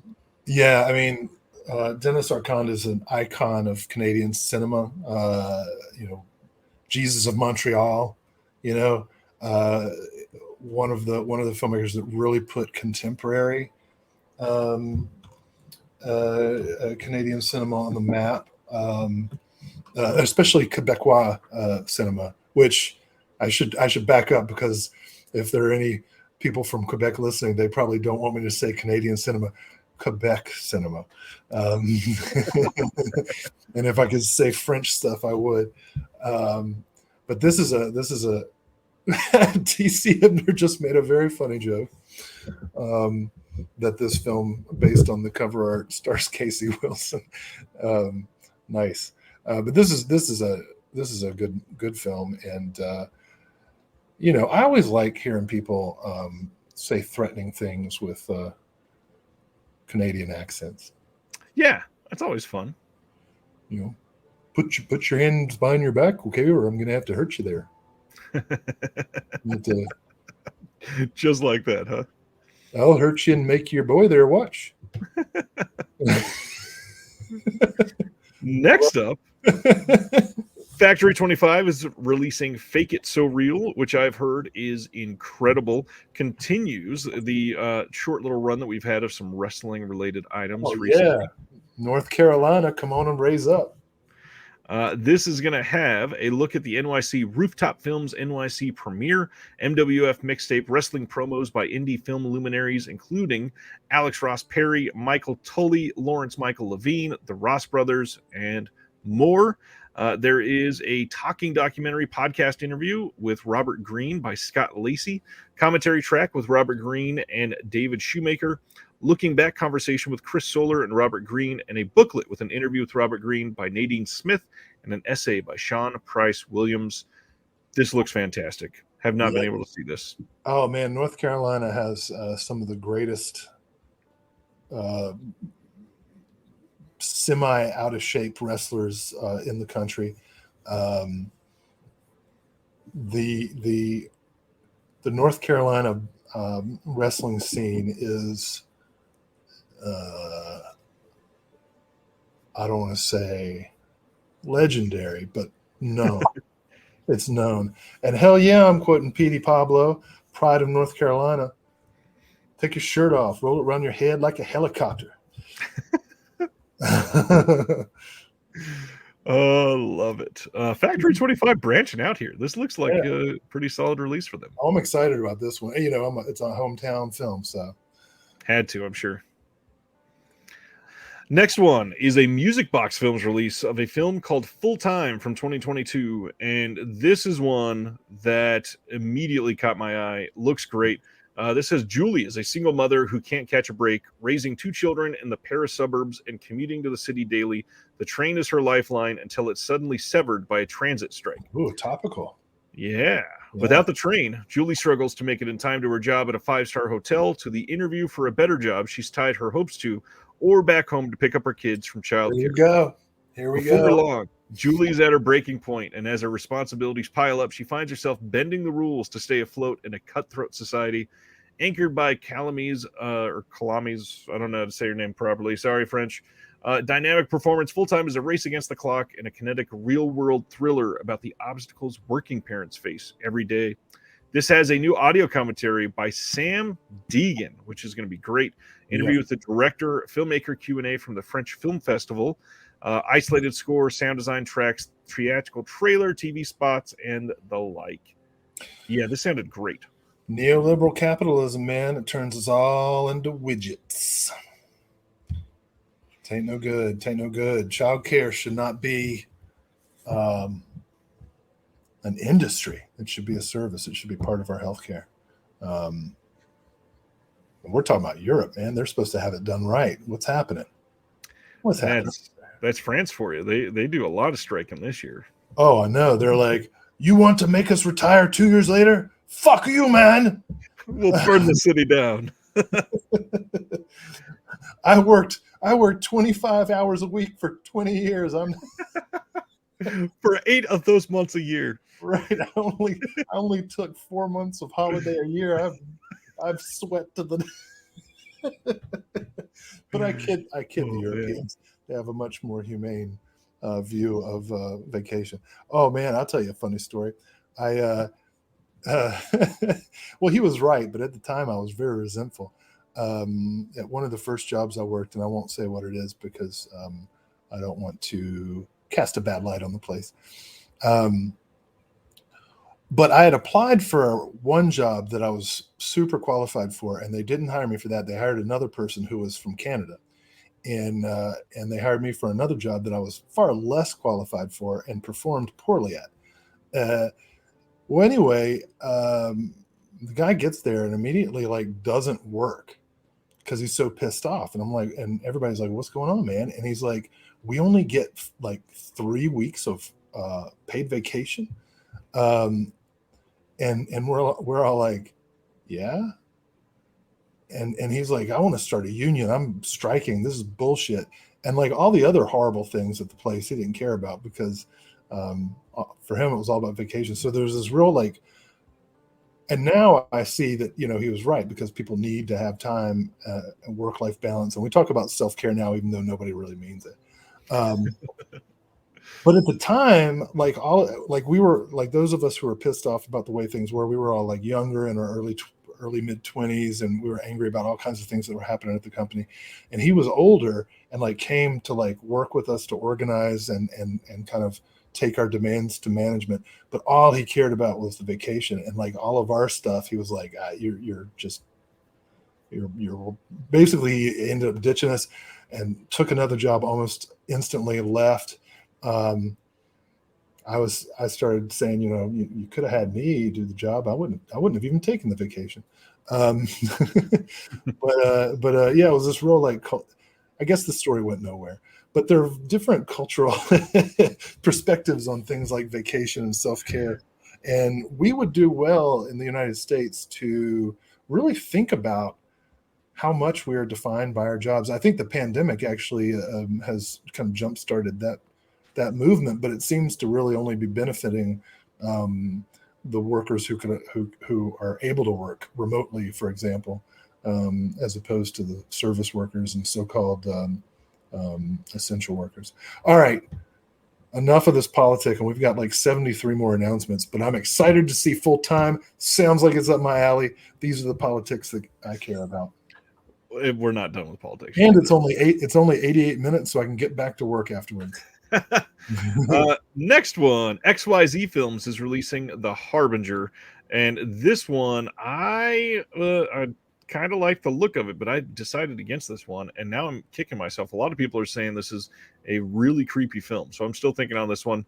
It says, when her oldest friend is plagued by horrific nightmares from the beyond, Monique is forced to travel to NYC. On the first night of the visit, Monique learns the dreams are contagious, and so is the Harbinger, the plague mask-wearing demon who not only feeds on its victims' souls, but warps reality itself to remove any trace of their existence. Nice. It sounds really cool. It's got a feature-length commentary with Andy Mitten and Gabby Beans, deleted and extended scenes, exclusive essay with author Paul G. Tremblay, alternate ending director's commentary that you can turn off and on. That's a weird way to put that on there. Raw take from alternate ending. Mavis calls Monique. They've got some other featurettes on here, extended and all that stuff. Yeah. What do you think of this one? Well, I appreciate you can turn it off and on because I would not have that option. It's funny. I looked at the cover and was like, "Oh, that looks like a plague mask." And then I looked at the description. I was like, "It is a plague mask." Yeah. And then it reminded me of my hilarious daughter who first trick or treat as the pandemic restrictions were lifting a year or two ago, was like, "I want to be a plague doctor." And I was like, "How do you even know what that is?" And she was like, "I looked it up." And so she was going door to door with her fucking plague doctor mask on, asking for candy, and like people were like, "Too soon, kid." Oh, that's great. I was so proud. I was also disturbed that I could find a plague doctor outfit that would fit someone who's 4 feet tall, as a Halloween costume in 2021. Like that. It seems like poor taste. Yeah. But thank goodness, because she looked so cute. Going on, Scolder. Wave says, need to watch a trailer on that one. Sounds interesting. Yeah, I like creepy things that if I get bored, I can turn the commentary on, and then if it gets exciting, I can turn the commentary off. It's a slow moment. Let's listen again. His speaking of politics and controversy, Decalogue. You can now order "The Heart Is Deceitful Above All Things" from 2004. Little known film by director Asia Argento. Asia. Yeah, yeah. Okay, this film got almost universally terrible reviews, and Across the board. I disagree. I think this film is. Well, I would give the film a good review for many of the same reasons that people gave it a bad review. So, if I'm sure some people out there know the story of J.T. Leroy, right? The fictional author who was the pseudonym of Laura Albert, but she published several novels under this male persona, J.T. Leroy. And The Heart is Deceitful Above All Things was one of them. And Asia Argento wrote and directed this as her second film as a director. And this was the film that she allegedly, well, it's actually been confirmed, but she claims she did not know he was underage, but she allegedly had a brief affair with I think he was 17 at the time, one of the male actors. And so when wasn't the whole background that it didn't happen during this film, but she groomed him during this, and then the relationship happened later? That's the story. That's the allegation. Their charges were later dropped, and there was some unclear. Now, I don't want to sound like I'm defending or attacking anybody. It's just that the reason I bring it up at all is because the lack of clarity over the conflicting stories and the different manifestations of mental illness by both Asia Argento and the accuser, who I won't name because I don't want to put into a. I mean, you can look it up easily, but I don't want to drag anybody's name. My point in bringing it up is that it kind of complicates some of the stuff that's in the film and makes some of the sequences and some of the themes, not to mention the fact that allegedly nobody at the time knew that J.T. Leroy was not really J.T. Leroy. So there's like all these layers of truth and lies and deception and personas and mental illness and etc. And then, of course, there was the tragedy of some of the things that happened in Argento's personal life later. She was one of the first Harvey Weinstein accusers and briefly a kind of paragon of the Me Too movement, and then got an accusation herself, which kind of complicated things.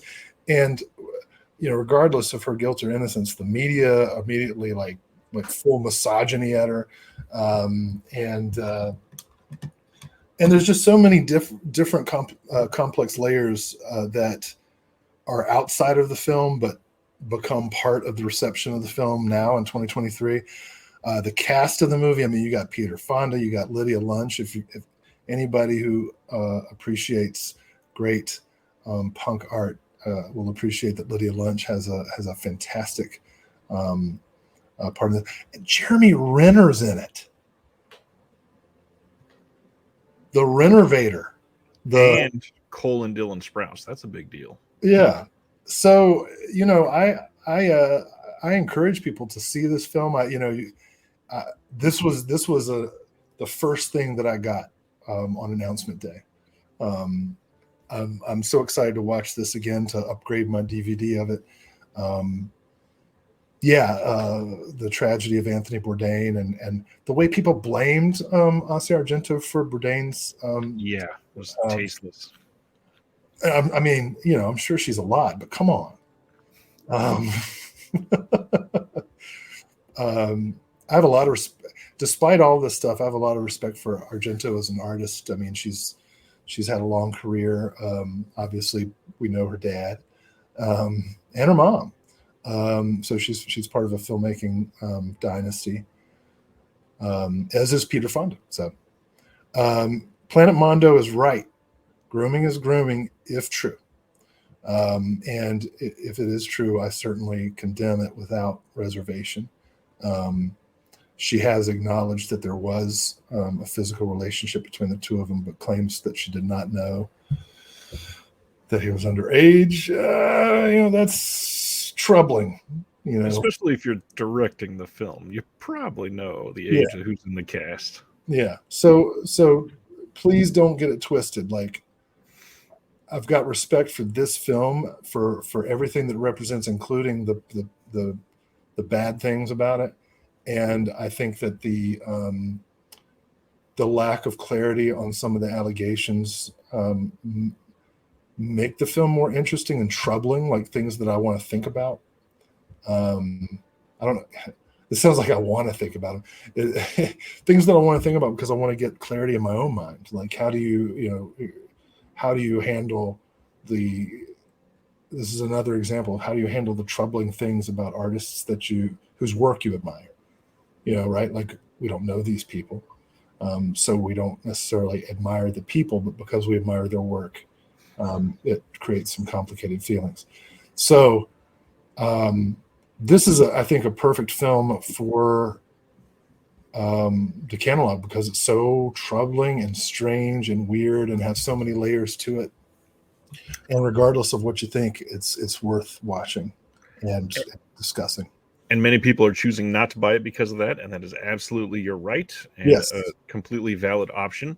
For those that are into it, one of the things that they did specify that was not in the post about the film release itself, on Twitter, they said this is a brand new 2023 2K restoration from the 35 millimeter interpositive, shot on a mix of Super 16 DV and then output to 35 millimeter. The original 16 millimeter negs are missing. We believe fans will still appreciate the work that went into this release. This will have an audio commentary with the director, Ozia, and the producer, Chris Hansley. There's a behind-the-scenes featurette called Lot Lizards and Meth Labs. There's a featurette called JT Undercover, New York film premiere and party featurette, theatrical trailer, and then a book essay by filmmaker by Gillian Horvat. Yeah. Definitely worth, like, even if you don't want to or care about this, want to watch this film or care about this film, check out, like, go to Wikipedia and read about JT Leroy and Laura Albert because it's such a really interesting story. And perhaps check out some of the novels. You don't have to, the film is obviously troubled for all the reasons that we mentioned, but that's not JT Leroy's fault. So check out the kind of performative experiment, right, of artistic identity. You've got a woman writer who creates a male alter ego, not unlike, Victorians like George Eliot. Right. Except this has meth. Lots and lots of meth. Like my hometown. Yeah. Well, George Eliot had opium dens, so, I mean, it's cool. What's going on, Dell? Guarantee you half the stuff we watched from VS had questionable stuff happen during their filming. More than that, probably. Back then, it was the Wild West. Anything went. Why was having a pseudonym a scandal in JT Leroy's case? Well, look it up, right? There's all kinds of stuff about gender identity and questions of quote unquote fraud and misrepresentation, because in order to keep the ruse up, she would never do any personal appearances. It was all interviews were done through like fax and phone and all kind of fax. Like, yeah, this is back in the day. We'll do a fax-based interview, FAX, just for the podcast listeners. So the whole story of JT Leroy is really, really interesting. All right, going to the next one. Let's see. The next one is Midnight Spares, coming from Umbrella. This is from 1983, directed by Quentin Masters. 16-page comic book adaptation from Dark Oz. Never before released uncut alternate soundtrack. Audio commentary with producer Tom Burstall, moderated by Mark Hartley. Some not quite Hollywood stuff, and a visual essay on the director called The Reluctant Auteur. Oh, man. for many bad reasons because of like lack of regulation, but Australian car chases are always more fun. Uh, I'm really looking forward to seeing this one. I am too. Next up is Once a Month, coming from Connie, releasing. Here's the front and the back on this release. This one says Nora Honor stars in what is often deemed her finest performance as Corazon de la Cruz, a Filipina nurse living near the U.S. Clark Air Base on Luzon Island. She dreams of a better life in the U.S. until the unspeakable happens. This looks fantastic. Connie does it again with some of their releases. They are just astonishing films, and I hope people are checking them out. This has a 2K restoration by ABS-CBN, like some of their other releases they've done so far. There's a featurette on the restoration itself, a before and after, a restoration trailer, and then a booklet with archival photographs courtesy of the Mole Fund Library and Audiovisual Archives, with new writing by scholars Jose B. Capino and John Labella. There's an interview with Digna Santiago, interview with Marina Fileo Gonzalez by critic Aaron Hunt, and new art by Luigi Almoena. I would encourage everybody, if you haven't seen it, go back and watch the interview Ryan did with, what's his name from Connie? Ariel Esteban Calle. Yes. Or Ariel Esteban Calle, sorry. I think the last time I hyped this interview, I forgot his name also. But it is a great one, and it'll really make you fall in love with the label. And the stuff they put out has so far been, for me, like hit after hit. Just really great films, and this looks really interesting. I agree. Because the only Filipino cinema I know is like Roger Corman stuff, Carlos Santiago and whatnot. This is an art film. I need to see this. Well, and if I remember right, one of the things that they said in the interview with them is that the actual Filipino productions, Connie is like the first U.S. Blu-ray release of that ever, of any Filipino film. Yeah. So that is astonishing. Yeah. Straight out the bat says it's missing reels. Wow. Yeah. Oh, where does it say that? Oh no. Oh, that's frustrating. It says directed by Lupita Aquino Kashiwahara. Once a Month is a long lost, rarely seen landmark of Filipino cinema. I see. Here miraculously salvaged and restored despite weather-worn elements and a missing first reel. A timeless, galvanizing, anti-imperialist classic conceived as a protest film against the unending occupation of the Philippines by foreign powers. It gives their wings back to those attracted and irrevocably burned by the flame of the American dream.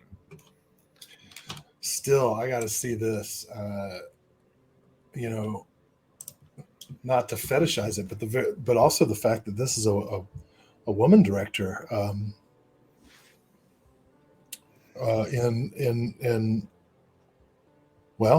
In a cinema that I just don't know a whole lot about. I'm looking through her filmography now, and okay, there's a lot to unpack. Yeah, man, I'm all over this one. Yeah. So yeah, if you're interested in Filipino cinema, Connie is literally the place to go right now. Absolutely. Next up, one that has gotten a very mixed reaction, even though this limited slip sold out very quickly, I believe. Enjoy the Ride Records, or ETR Media, however you want to call it. They are putting out The Outwaters. That is a 2023 film. And this one has some very interesting, like, divisive reviews and responses to this. Essentially, somebody was saying it's similar to Skinamarink, and I hated that one. Oh man, yeah. I don't know. Yeah, this one's tough. This one says, let chaos take you to a place beyond the hills where thunder echoes off the canyons and choirs of coyotes pierce the midnight sky. Deep in the Mojave Desert, under a scorching blood-red sun, 4 travelers have set up camp. They came to make art. They came to commune with nature. They came to laugh and sing and love. They came to vanish. One fateful night, the group is thrust into a feverish tornado of flayed flesh and mind-boggling monstrosities, the likes of which mere humans simply cannot fathom. In a stretch of land once covered by shallow Paleozoic seas, what horrors might surface? An owl's cry, the rattlesnake's hiss, a wail in the darkness. There is no mirage. This is really happening. Okay, first of all, Choirs of Coyotes has to be an album title for Caius, and an owl's cry, the rattlesnake's hiss, a wall in the darkness, this is no mirage, this is really happening, have to be lyrics from a Caius song. I feel like this film is the Caius reunion album.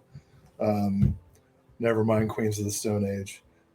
Going back to Caius,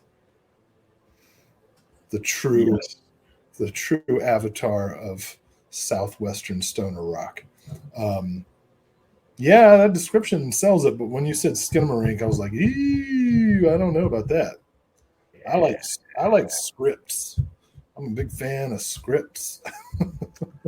So obviously, this is just adding to the ETR media like drama from the last handful of months that have been happening. A lot of people upset with their releases, and that means it's time for me to hide this so we can talk about one of their other releases and throw some more shade. Like, I love ETR as a record label. They've done great on that. Have you heard the latest round of scandals going on with them at the moment? Have not. You have not. So let me share my screen just so people can remember what release I'm talking about. Just recently, they put out this film, Graveyard Alive. Do you remember when we talked about this? Yeah, and I was like, nah, I'll pass on that. Yeah. So this is selling decently. It had 1,000 units. It's only sold 536 of their slips. This is already placed in the going out of print section because it appears people are trying to separate from this release. The reason being, this did not get a new restoration. It is in the wrong aspect ratio, and they're not replacing the disc at all. Yikes. This is an embarrassing release. I don't understand how this is standing. If I had purchased this release, I would have been pretty upset. Yeah, I'm glad to know. Meanwhile, respect to Vinegar Syndrome, who's replacing all the Showgirls discs that have sound problems that most of us would probably never notice. This is true. And when you do that, you get more respect as a label, as a company, and people are happy. So that shows you the very different situation there. ETR, like, again, Ross has been on the channel. I love the dude. I would also say this to his face. I don't understand why this is happening, why this has happened multiple times now. And I hope that somebody helps him get his stuff together. I hope it's growing pains, but what's the deal with not doing a replacement? I mean, that makes no sense. And it's weird because some of their earlier documentaries I thought were pretty good, and they've released a couple really good films. But lately, I've stayed away. And I haven't even known about the problems of just the releases. I've been like, nah, not really my alley. Well, and that's the thing. They're not even like acknowledging it. They won't come out and say that there's errors. It's people that bought it that have noticed the errors. And when you're relying on that type of response, man, not nearly as much respect as there could be for a company like that. Well, and if you're the filmmakers, and you've got your movie's getting sent out in the wrong aspect ratio, shit, that's the interview I did with the guy who did the Clue documentary, that was from ETR Media. He had special features for his documentary that they forgot to put on the disc. So he's telling everybody, when you buy the disc, here's the link to go find it on my website. Like, literally forgot? I mean, they've not even acknowledged it, but he got the disc, and it's on the back of it, it is advertised that they're on the disc, and they're not on there. Huh. So Yeah, Scream Queen was good. Scream Queen is a great release. They also did Lieutenant Jangles very well. Yeah. They did Commando Ninja very well. Yeah, I picked that up in the sale. Yeah. It doesn't look that good, but I was like, I'll check it out. All right. Let's bring up the next one again, which this one is going to be great. Pied Piper, which is the second Kickstarter that Deaf Crocodile had put out. This is finally coming out as a regular release from Vinegar Syndrome, from the website as well. This is the front of the slip. This is the back. And keep in mind that the Kickstarter also had an exclusive slipcover. A lot of people are a little bit happier with this slipcover art, but they both look pretty good in my opinion. This one, new restoration that was done by an individual in Europe and also Craig Rogers of Deaf Crocodile himself. There's a new restoration of a rare short film, The Vanished World of Gloves. And then there is a behind-the-scenes documentary on the making of this. It is 13 minutes long. It's in Czech with English subs. New video interview with the director, which is great. Dennis Bartok interviews him. New video interview, commentary by Czech film expert Irina Kovarova of Comeback Company and film critic historian Peter Haynes. There's a booklet essay by Irina Kovarova as well. And yeah, this looks great. Fidelity and Motion did the Blu-ray authoring. You know it's going to look good. Yeah. I don't know how sustainable it is, but I like the Kickstarter work that Deaf Crocodile is doing. I haven't supported. I didn't support Pied Piper, but it was because it was already taken care of before I knew about it. But I have been supporting a lot of silent film restorations that like I forget the name of the place it's been doing. But I like this as an avenue to fund restorations for films that you might not feel are commercial enough to be, or you might not have the funds immediately to do the investment. Deaf Crocodile, without exception, their catalog has been vital, right? These are films from a region that, I mean, we have a lot of Czech films, we have a lot of Polish films, we have, but these have never been, in the public eye. I'm so excited about Pied Piper and several other recent releases that I haven't picked up yet, but I'm gonna love Deaf Crocodile. Love them. Joe Jack says, is this totally silent? I don't think this is. I don't think this is silent at all. I may be wrong, but I did not think so. Carrie Mulligan just watched an awesome 70s Soviet film called The Big Space Travel last night. Ooh. Nice. Deaf Crocodile, by the way, is launching their next Kickstarter literally in 4 days. On Monday, when that launches, you can look forward to a new interview catching up with them on this channel that was recorded on the 4th of July. And it's a pretty good one. We actually discuss the merits of continuing with Kickstarter, like Will just alluded to, and if that's something that can be lasting, and why they even have to do it. Reminder that the first time I interviewed them, they said that a good 4K restoration costs between $50,000 and $75,000, and for a small company like Deaf Crocodile, that is a lot just to just kind of sign a check over for. And it's not something that you can just have people do for free either. And a film like this likely would not have been restored without it. Yeah, that's a huge investment, especially if you're doing, like, what's their print run, like 2,000 or 3,000? This one, the VS site had 2,000 run on the slipcover. Obviously, they're over time probably going to sell another 1,000 to 2,000 total. But 2,000 at basically $20 a pop, right? For most of the people that buy it. I'd like to say that I could multiply 2,000 by 20 in my head. Can you? 2,000 by 20 is 400,000. So, like, if they sell every single copy, they can make maybe a $300,000 profit, which might sound like a lot to poor ass people like me, but that's Well, and that was excluding. Oh yeah, that's just the restoration. Yeah, that's excluding all of the special features, all of the materials, So maybe a all $200,000 profit. Maybe. no, Not even. way less than that. Way less than 100,000. You know how earlier I said I wasn't a businessman?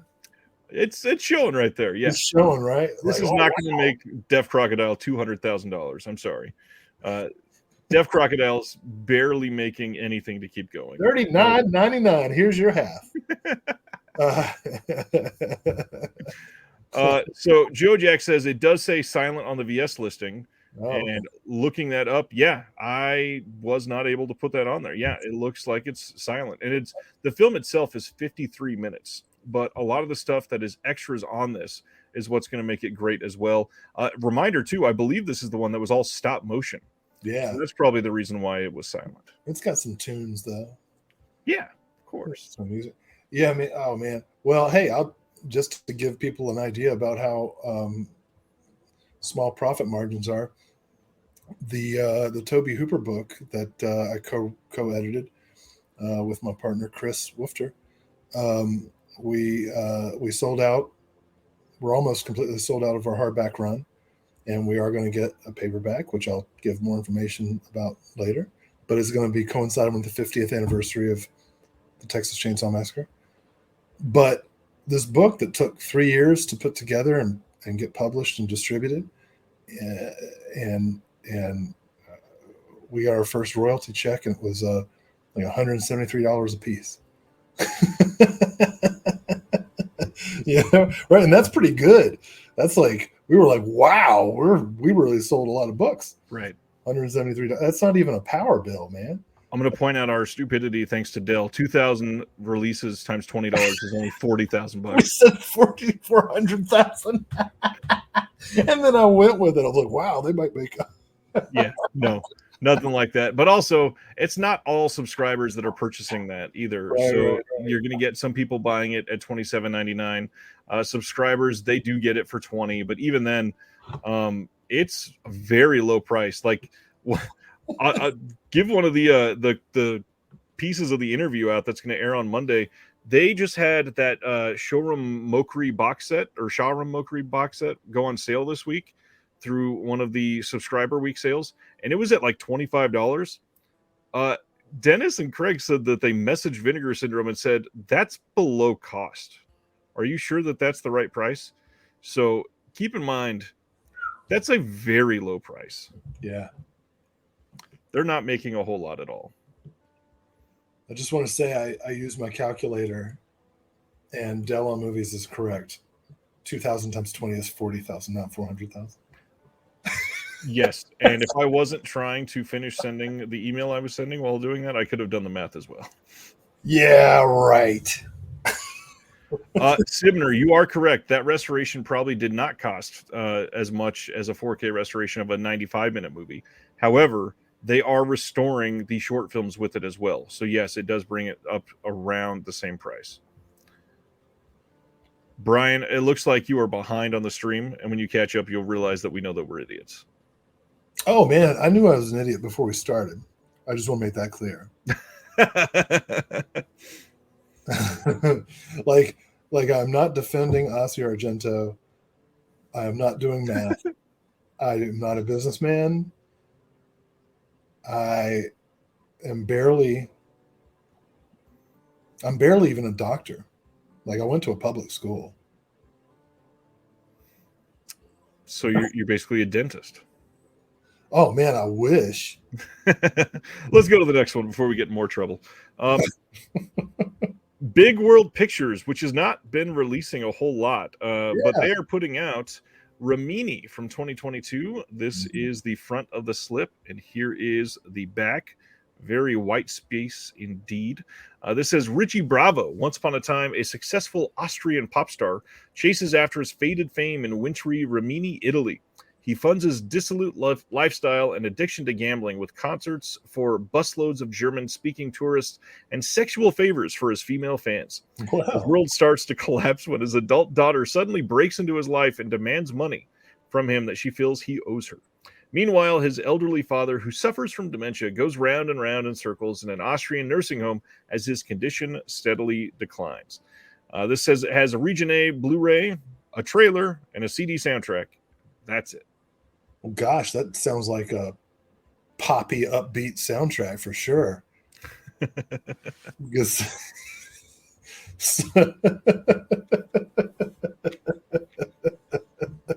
I'm just imagining the Eurovision pop songs. That must be.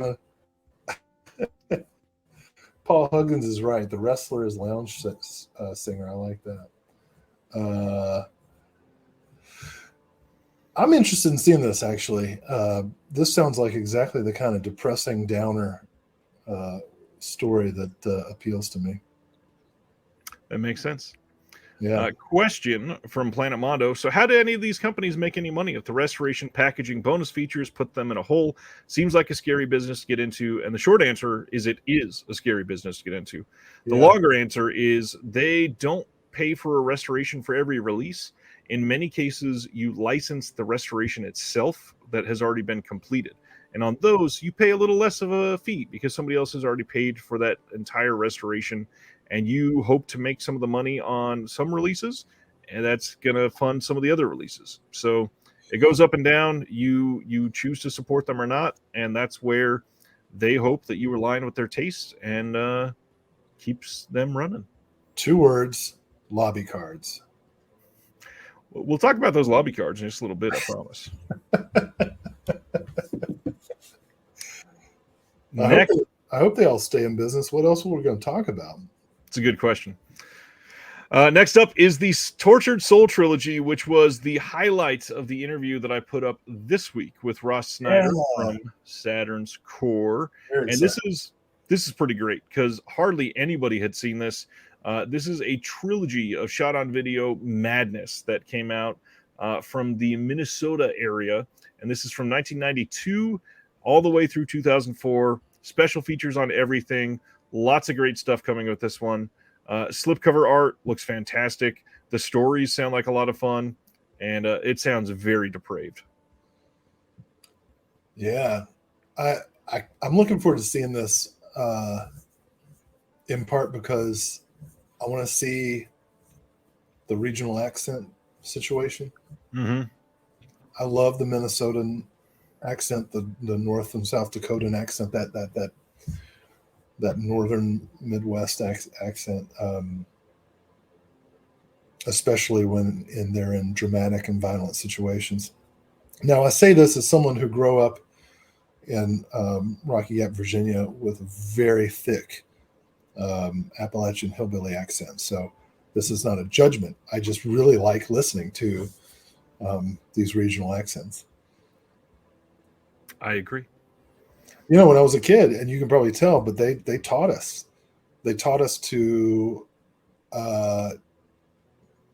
watch like newscasts and practice doing the like non-accent. Yep. And they told us they were like, people think you're stupid if you talk like yourself.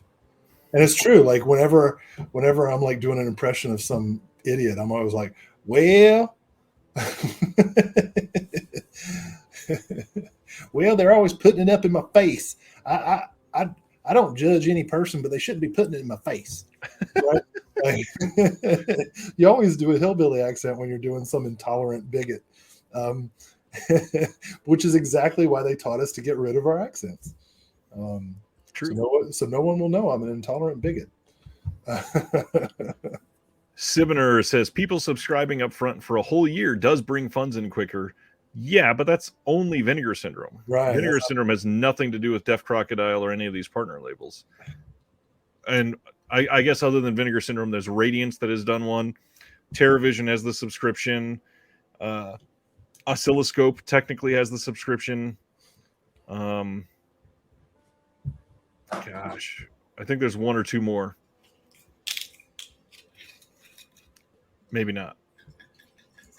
I know people probably don't remember, but way back in the day when the Arrow first started, Arrow actually had a subscription for their first 3 years, just like Radiance did. Did they really? They did. Long time ago. And people, that one, I don't remember the cost on that one, but I remember that they got way more than what they paid for originally. Well, that explains why they don't do it anymore. Probably. Next up is a double feature of two homosexual films by Eloy de la Iglesia from 1977 and 78, coming from Altered Innocence. This is a director that's gotten a lot of love over the last couple of years through some of these boutiques. And unfortunately, I got links for screeners for these and have not been able to see them yet. But these look really good, actually. Yeah, it does. Why does it say? I don't know. For some reason, the two homosexual films, for some reason, strikes me as odd. Like why phrase it quite that way? I believe they're highlighting it because of the government in that time. It was a wild thing for him to be able to produce these at all. Yeah.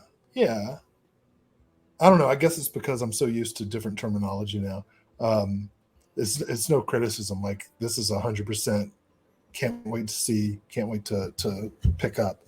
I don't know. It's like two. I guess I don't know. It might be like an English teacher thing, Emmy, that's like saying, shouldn't it be like two films about homosexual characters as opposed to two homosexual films? I don't know, but. And one curious short film, says Paul Higgins. That's funny. This says Spanish director Eloy de la Iglesia is least credited with directing the first two openly homosexual films in Spain, Hidden Pleasures and Confessions of a Congressman. Big deal for real. This is coming with a video essay by Alexandra Heller-Nicholas, which is going to be great, I'm sure. Sex Post-Franco, The Queer Sensibility of Eloy de la Iglesia, which is a video essay by Lee Gambin, who is one of the producers out of Australia. And then the original Spanish trailer for El Dupitado. Other trailers and English subs, of course. Looks like a solid release from Altered Innocence. Again, just putting out incredible, important films. Yeah, Altered Innocence is... I mean, there are many of the OCN labels are great, but Altered Innocence is really doing the...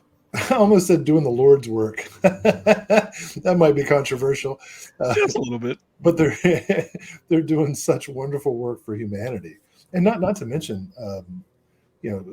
such underseen. I mean, for these films to be available for,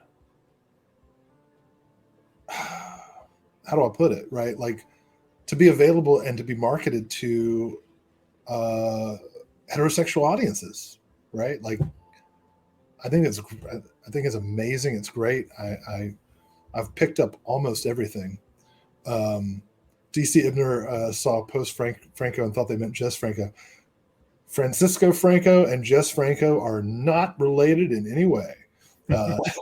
So I'm glad you brought that up, because it's important to make that distinction. These might be the two, or some of the two most important announcements of the week for sure. I'm excited about it. I would agree there. Next up is an AGFA release called A Video Diary of a Lost Girl from 2012. This is another one that sold like hotcakes. I can't remember if this one is fully sold out yet or not. I think it is. Close. When I looked earlier today, it was close to, so it might got be. It. This is the feature film debut from Lindsay Denneberg and co-writer Chris Shields. This is a hypercolor dreamland that combines a love for genre film history with a gorgeous handmade aesthetic. This is from 2012, 96 minutes long, preserved from the original digital video master, commentary with the director, star Pris McKever, and film programmer Christina Cazziapo.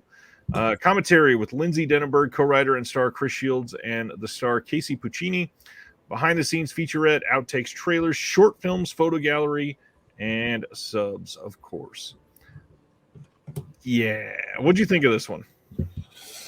I'm vaguely familiar with Lindsay Denneberg, because she does some stuff with like the Chicago filmmaking teaching and stuff. Haven't seen this. Very interested in it. Certainly, to say you're influenced by Liquid Sky, Rockula Heathers, and Dead Ringers, that's a high bar. It is. So let's go. I'll check it out. And they're calling it an experimental horror comedy. Right. On her faculty page, she says she's been that's her main genre. So I'm curious to see this one. I did not pick this one up yet, but AGFA, they deliver some of the most out there things that no one else would be releasing. So yeah, happy that it's going out there. Very much. Speaking of that, they are re-releasing Wakaliwood Super Action Volume 1 from 2010. This is now going to have a slipcover for their previous release. Everything looks the same. You got Who Killed Captain Alex and Bad Black on here. If you have not seen these are really fun. These are wild. It took me days to realize that this was a re-release. I was like, why are they calling it Volume 1? Because the slipcover is different. And then I was like, oh, wait, it's the same movies. Okay, great. Exactly. Joe Jack says, I never like AGFA slips, but I love this slipcover. I agree with both sentiments of that. I think this is a great choice for this slip. Yeah. Solid release. If you've never seen these, 100% worth it. It's Ugandan films, and you just gotta kind of have to see these, especially Who Killed Captain Alex. This is so worth it. This is important, inspiring, wonderful. You should be able to see both of those films pretty much anywhere. It might be slightly less quality, but the features are going to be great on here too. Next up, VHS Hitfest put out an Adjust Your Tracking shirt as well.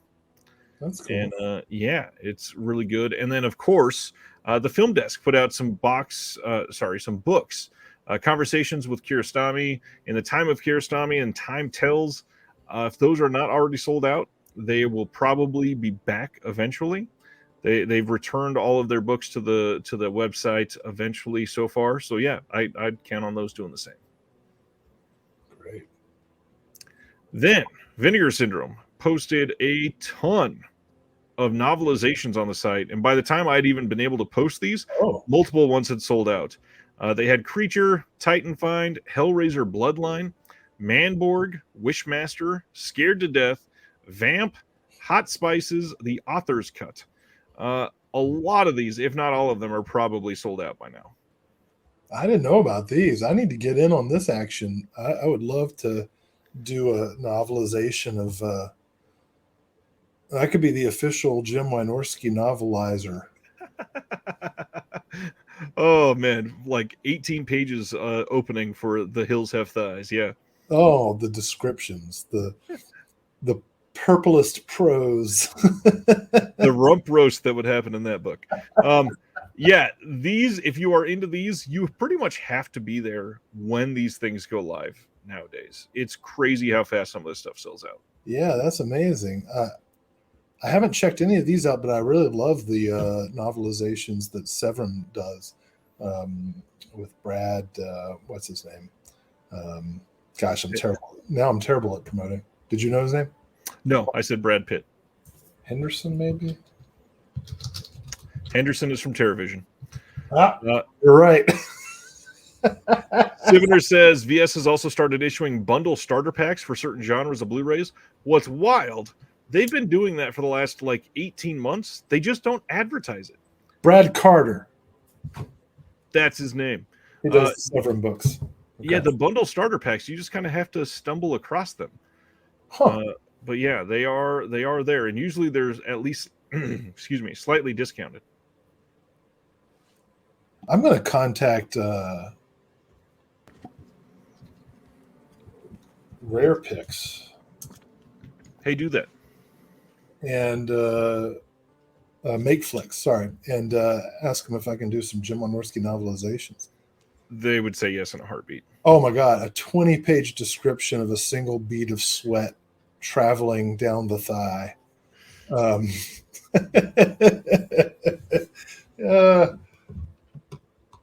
This could be my new career. Next up, Vinegar Syndrome gave some hints and reveals for the rest of 2023, and there's a lot here. So one of the things, an important quote from this, September is going to lead with the world Blu-ray debut of the star-studded proto-slasher Arnold, the first of many titles to come from a new deal with Paramount. Okay. So with that, a lot of heat is rising up on that rumor about them putting out Looking for Mr. Goodbar. You know that's been hinted at before, right? Looking for Mr. Goodbar? Yeah. I mean, the rumor is it's the next VSU. I mean, great. It's not a film that's like on my wish list. I'll be glad to, I've seen it on VHS and it's a good movie, but it's not like my favorite. Is that the wrong thing to say? I'm excited. Oh my God. No. What a coup. Feel how you're going to feel. Yeah. Yeah. So the things that we have had revealed, August is going to have 3 Vinegar Syndrome releases, including a 4-film Blu-ray box set, including Beaks from German Shocker, a German Shocker UHD and Brazilian Exploitation double feature Blu-ray. Cool. So even though it's 3 releases, it's 7 films. And that also this, I'm not going to confirm this necessarily, but Beaks is produced or directed by Cardona, which means it's probably going to be the second set of the Cardona films finally. Oh, yeah, for sure. Then in September, 4 Vinegar Syndrome releases, including Arnold, Evil Judgment, an early 80s Hong Kong horror, and a regional horror double feature. I'm curious if that regional horror double feature might be the next in the drive-in update that they started to do again last year, because we haven't gotten anything since that Stanley and whatever the other title was that came out last May or whatever it was. Then October, 4 Vinegar Syndrome releases, including a never on disc slasher, Notorious Trauma Classic UHD, a Grizzly Golden Age slasher on UHD, and a Notorious German Gorefest on UHD. Notorious. I have like 2 trauma movies on my wish list, and I hope it's one of them, although I don't think either of the one on my wish list are notorious by my standards. So Sergeant Kabuki Man? No, well, these are trauma licensed, not trauma studio, right? Most likely, but that's not confirmed necessarily. Right. No, the 2 on my wish list are Killer Condom and Merchants of Death, starring and produced by PJ Souls. Yeah. Then in November, 5 Vinegar Syndrome releases total, including Prophecy 1 through 3 4K set with exclusive restorations and extras. Now, they said that specifically because Via Vision or Umbrella, somebody over there, they just released or announced a box set. All 5. All 5. Then, on top of that, they're finally releasing that 10-film collection that they hinted at. Those are, remember, all new films to Vinegar Syndrome. They're not putting out anything that was on DVD prior. These are 10 brand new films to celebrate their 10-year anniversary. A never on disc slasher, and then 2 shocking surprise titles. All right, now those 3 things are more important than the thing that I want to focus on, but I want all 5 Prophecy movies. I believe those aren't they at different studios? Probably, but now I'm going to have to double dip, man. Even though about 2 hours ago I said I don't mind that the companies often create competing titles, but now it affects me personally. Yeah. Well,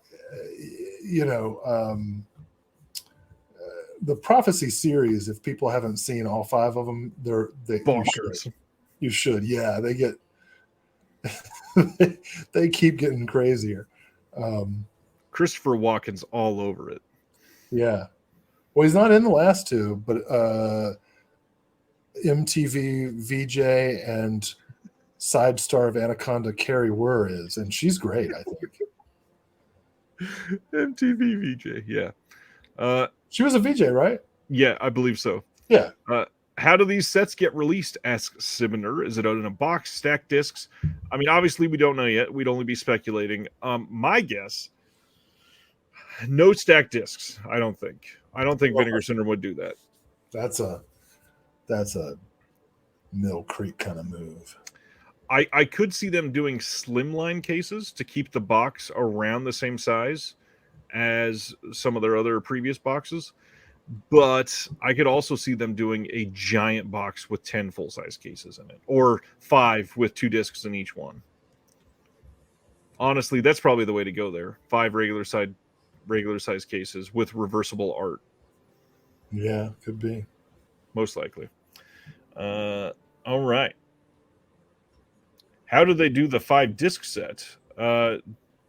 It's not a 5-disc set. I believe the 5 film sets were 2 discs only. Yeah. 2 or 3. Yeah, 2. Carrie Wurr was one of the hosts of the 80s MTV game shows Remote Control. Thank you. Yeah, that was a good show. Next up, we got 2 more releases. Go ahead. Let's pour one out for MTV, man. That it sucked for so long, and the real world was the beginning of the end, but it used to be so important. And I miss it. Most of the time I spend on YouTube is looking at old episodes of 120 minutes. And Yo MTV Raps and Headbangers Ball. Yeah. Headbangers Ball. And you remember Liquid Television? Man, that was like that was the avant-garde, cutting-edge animation. Aeon Flux and the early Beavis and Butthead stuff, but all the other stuff. Yeah, man. The Max. Sad death. 25 years ago, Joe Jack says, has it been that long? I guess it has. Like I said, there was 2 announcements that I had to repost because Instagram and Facebook sucked. The first is Yellow Veil. They are releasing Falcon Lake. This one, the limited slip is still in stock, and this one's supposedly pretty good. This is a love and ghost story. A shy teenager on vacation experiences the joy and pain of first love when he forges a bond with an older girl. This is a 2022 film that includes a behind-the-scenes documentary with interviews from the director, storyboard to scenes featurette, a theatrical and international trailer, and then an essay by Jessica King. See, this is the kind of plot that can happen when you have a humane holiday schedule. You know? That's true. Yeah. Like I would never forge an experience with a ghostly older girl while on vacation because the vacation's a weekend. I would be like so. Paul says it'd be hilarious if the 10 film set was for the Hellraiser films. And it comes in a lament configuration you have to solve to open. Oh my gosh. I like Carrie Mulligan's idea, 4K Carrie Wurr collection. So many long out of print or never released on disc late night cable films. Yeah. Please give us more of those. Give us a Carrie Wurr and a Shannon Tweed collection. Two box sets that are long overdue. Let's come back to this one in just a second. Let's talk about Delirium first. This is one of the Vinegar Syndrome announcements that should have been included earlier. Yes. This is from 1972, and man, does this slipcover look wild. Well, Blue Underground put this out as a DVD. It's a pretty good film. I got to pour one out. I got to go to my collection earlier this week and pull the DVD out and put it in my for sale pile. So this one has a wild synopsis. It says a vicious sex killer has been preying on pretty young women, leaving a trail of nude and mangled bodies. Little do they know that respected local physician Dr. Herbert Leotic, that's probably not how you say that, has been responsible for the ongoing violence. His wife, Marcia, senses something amiss about her husband's erratic behaviors and mood swings, but her frustration mainly lies in his impotence, which prevents them from enjoying a satisfying marriage. That'll do it. And which she believes might be triggered by her husband's bizarre and sadomasochistic nightmares. After a witness emerges who who fingers Dr. Lutic as having been seen with the latest What? victim. That's what it says. I didn't make it up. The police finally feel convinced that they've got their man. However, no sooner than the good doctor is in custody does another murder occur, one with jarring similarities to his own crimes. Long considered one of the most shocking and controversial, jolly to emerge from the genre's golden age, Italian provocateur Renato Poselli's Monster of the Opera Delirium has come to be considered this director's crowning achievement, and this is going to have a new 4K restoration from its 35mm OCN. It's got the original Italian language soundtrack with new English subs, commentary with Troy Howarth and Eugenio Ercolani, who did a bunch of the interviews for this. There is a portrait piece on the director Renato Poselli by his daughter, a never-before-seen archival interview with actor Mickey Hargitay, filmmaker and historian Luca Ray on the career of his friend Renato Poselli, Ernesto Gastaldi on his Gothic collaborations with Renato Poselli, and an archival interview with the director and actor Mickey Hargitay. There's also the alternate 86-minute American version of Delirium sourced from video. Boo. I mean, I'm glad it's there, but I'm not going to watch that shit.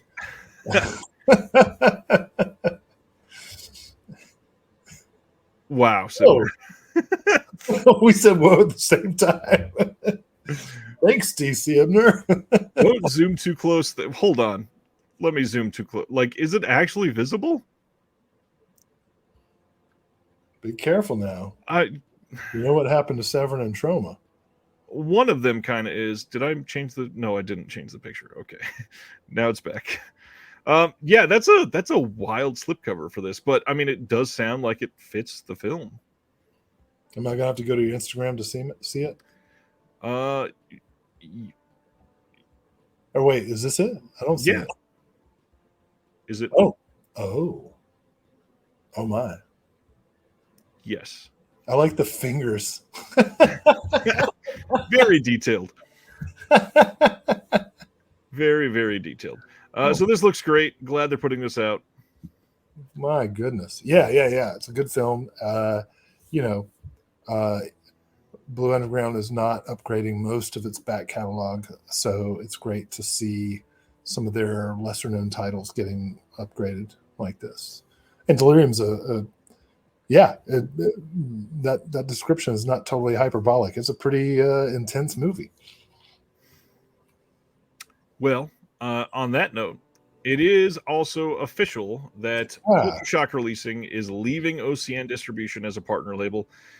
They came out with a statement that says, the cat is out of the bag, and as of today, Culture Shock Releasing is leaving OCN after an incredible 2 years with the Vinegar Syndrome sister company. We have already set up shop with another company, but the announcement about where we are going will have to wait until the official press release, which is not far off. We already have a bunch of titles set up to be released before the end of the year, including horror films from the 1980s and 1990s, Late Night Classics Volume 2, and more recent cinema. Fingers crossed that our fans join us for what are exciting times, as our brand is only going to get bigger and better from here forward. And that company's name? Frank Stallone.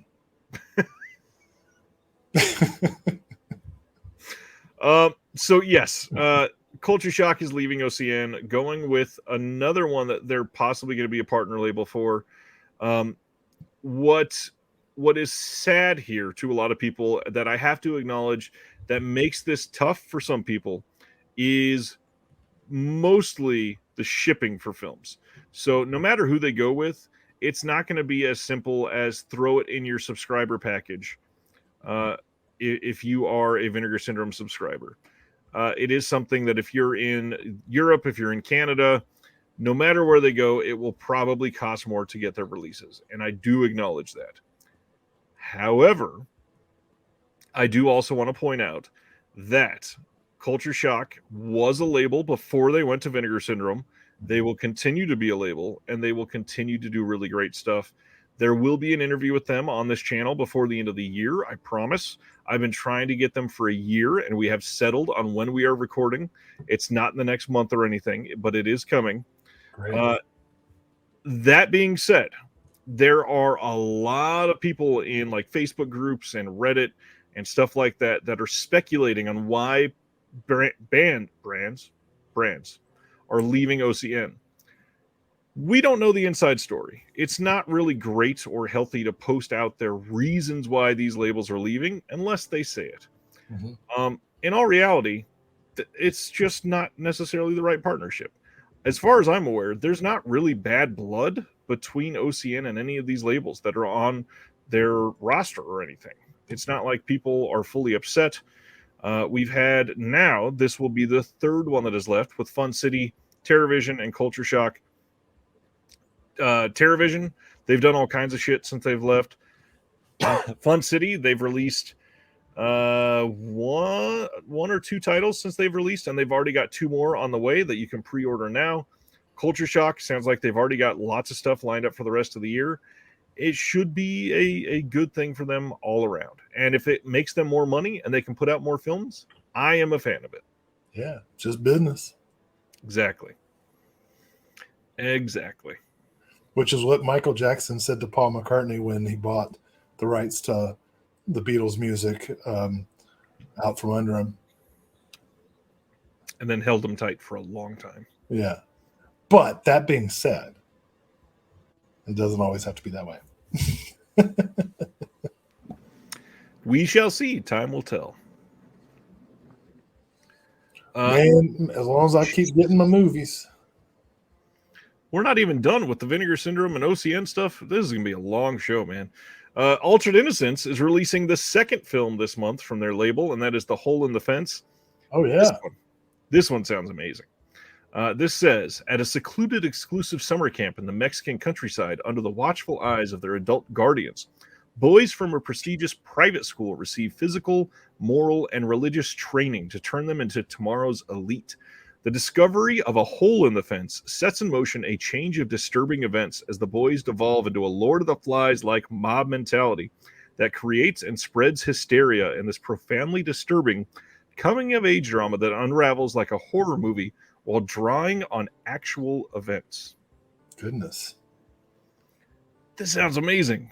This is region free, has a featurette on casting the film, inside the acting workshops, making a featurette, some deleted scenes, a trailer or 3, and subs, of course. Well, I like seeing rich kids getting hurt. You know? Yep. Teach them a little bit about life, you know? You need to get some calluses on them hands, son. You know, I got a cousin who got sent to a boarding school with Donald Trump Jr. And he says, he's not giving me permission to share this, but I don't care. He says that Donald Trump Jr. was relentlessly bullied because everyone, you know, thought his dad was a joke. And he feels like that might have contributed to the situation we have in our nation today. I can't confirm that's true. I rarely see my cousin. Obviously, he lives in a different stratosphere. But that's the story. That's the story. Apparently, there was some social abuse vetted upon the scion of the Trump dynasty. I'm shocked. Well, not that shocked. Won't say he didn't deserve it. Some Vinegar Syndrome updates that they also posted about their upcoming adult slate. It appears what the hell? Will be melusine.com. They had linked that. And then somebody that is close to the situation DM'd me and said, where'd you hear that? So that may not be the case. Not entirely sure here. But they said, as you may know, we're spinning off our hardcore and sexploitation catalog onto its very own site, and that means way more movies and lines to enjoy. In addition to Peakorama, which will continue to provide hardcore double features, look forward to the introduction of our new flagship branding for hardcore UHDs called Melusine, Melusine. I'm probably saying that wrong. We'll figure this out. Plus Quality X for the most esteemed in hardcore single features, and distrib picks. And distrib picks for all things sexploitation. Note that the hardcore titles in the distrib picks catalog will be released under the Melusine, Quality X, and Peakorama brandings, plus the complete Command Cinema collection, some of which will also be making the leap to 4K. Starting in August, there will be at least 2 new hardcore and or sexploitation releases every month, and all of them will be available to subscribers for 50% off the SRP. So this reminds me, recently Full Moon had to spin off its softcore titles into its own like Roku channel. And so I assume this has something to do with somebody they have a partnership with being like, hey, I'd rather not be having my titles up there with stiff competition. But this seems complicated. It does a little bit, yeah. So it's one website, but it's got 4 different brands. I mean, just like Vinegar Syndrome has like 29 brands now at this point. Oh, okay. Well, I guess that's true. But like, okay, so Melusine is like, all right, wait. So Melusine is the website. And then there's maybe. They've not announced that yet. All right. Well, Quality X is like good pornos. And Picorama is like regular pornos. And then what's Distribupix? Distribupix, first off, that was a brand that was being used previously to put out some of the Command Cinema stuff. But this says for Distribupix, for all things sexploitation. Oh, okay. So that could be the softcore stuff. Could be. Oh, wow. They're going to have to be clear on those. They're going to have to be clear on the back covers. What's what? That's going to be a lot of different spine numbers for people. Right? Well, all right. You know, I was looking at because I'm such a nerd, I was going through and like checking on quantities and everything today, and noticed that that all of the my spreadsheet previously had all the Picorama stuff and all the non-Picorama stuff that's Vinegar Syndrome, VSA, VSU, whatever, in one thing, and then all of a sudden all that stuff disappeared, so I had to make separate lists and realized that and it let me realize just how many titles I have inadvertently acquired over the years of the Vinegar Syndrome, like non-hardcore stuff. And what is my point in rambling on about this? Oh yeah, like wow, like whatever. It's more complicated, but fine. Either way, all of us can only speculate about why this is happening.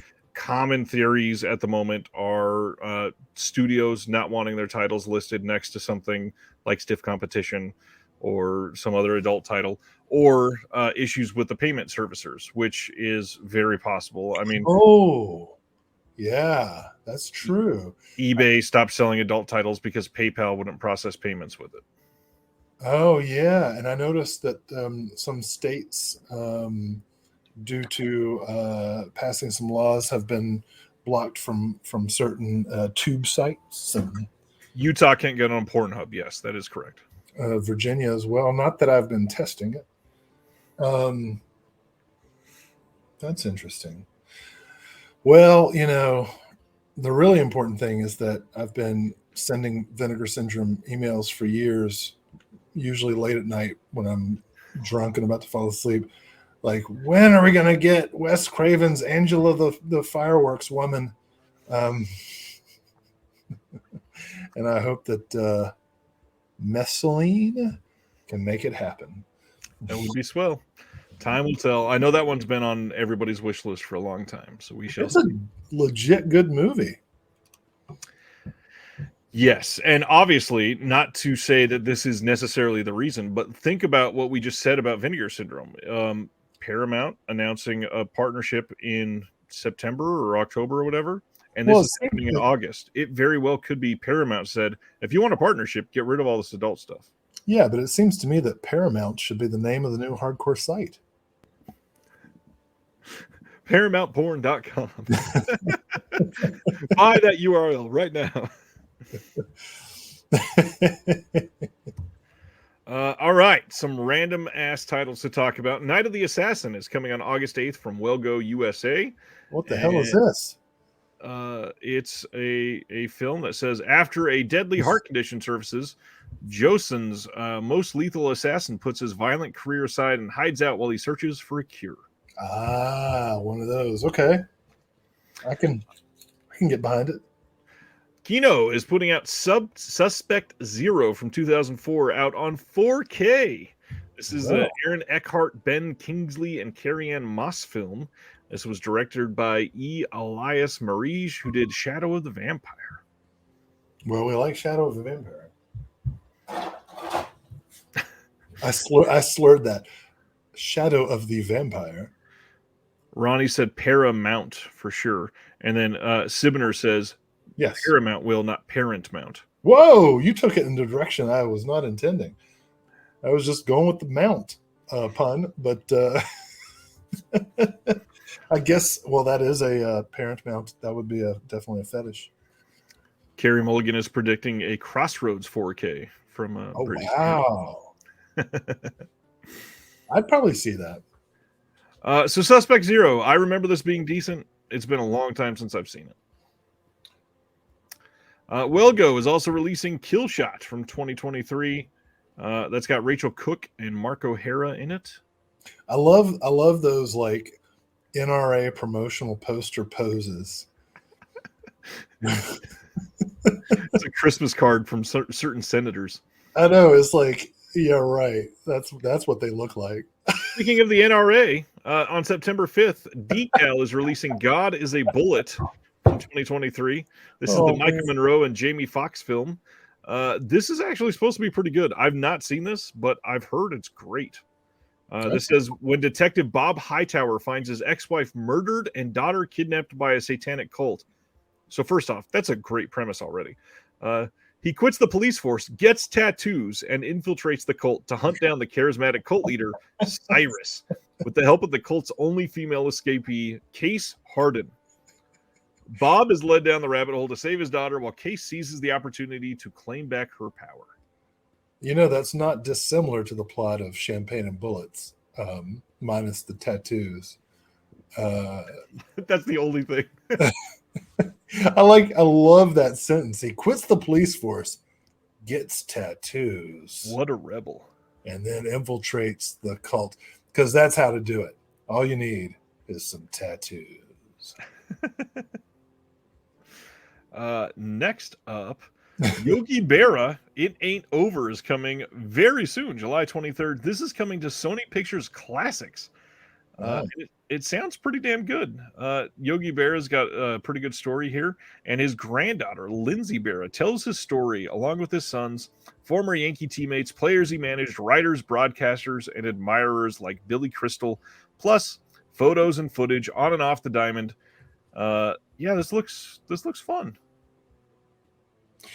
Well, I'm no baseball fan, but certainly Berra-isms are a font of wisdom, and Yogi Berra, kind of in his own way, is a paragon of a particularly American kind of wisdom, and I'd be very interested in seeing this because certainly his story is as an individual human being is really fantastic. Yeah. Well, when you come to a fork in the road, you take it. Next up, July 18th from Magnolia, Little Richard, I Am Everything is getting released. No special features on this at all. Wait, is this documentary or dramatization? I believe it's a dramatization. Well, I don't know about that. But I may be wrong. I've not seen this yet. Well, certainly that pull quote there is correct, right? Influence on everyone from Elvis Presley and Jimi Hendrix to Bad Brains and Harry Styles. That's true. I mean, Little Richard deserves so much more credit than he gets. And man, all right, this is apropos of nothing. But Little Richard's gospel music is amazing. You can pick up compilations of his gospel music. I'm not a churched person. Gospelizer. Yeah. But no, it's incredible. And and I would recommend anybody check it out. It's just especially in context with his like early rock and roll music, it really deepens your appreciation of him as an artist. Yeah. I discovered it after some NPR Fresh Air interview a decade or so ago, but it's incredible. Nice. Yeah, he was great. August 21st, Cape Light is releasing Bloodsport on 4K again, this time in the UK. So if you did not buy that German release because you wanted to be able to actually read the booklet, you can get 2 different media book options or a steelbook option, and these will all be available in the UK, and most likely Orbit and Diabolic will get some of these. This looks like a nice release. And obviously the scan on the original one was great. It's going to be the same scan. You got special features all on here. This will be solid. And who knows if this will come to the US ever. So this might be the time to get it. There's no question that Bloodsport is one of the greatest action movies of all time and must be part of any serious collector's shelves. So take care of it. Take care of the situation, people. Like I mentioned, I put up an interview with Ross from Saturn's Court. Give it a watch. The next one, September 12th, Kino is releasing The Beast from 1988. This is directed by Kevin Reynolds, who did one of the greatest films of all time, Robin Hood, Prince of Thieves.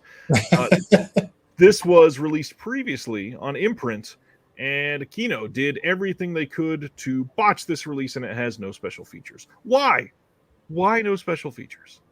Well, I got to tell you, with all the phallic imagery we've been discussing tonight, the cover of The Beast has probably one of them. the most. I'm glad that it's coming near the end because. Is it though? Oh shit! It's coming near the end. I mean, that was a. You got me. That was a phrase. Well, I know if people listen on the podcast, just let me describe it to you. A soldier is standing alone over the text "The Beast," and behind him looms a tank with the biggest turret gun barrel you've ever seen coming straight out right at your face, and you better hope he doesn't erupt.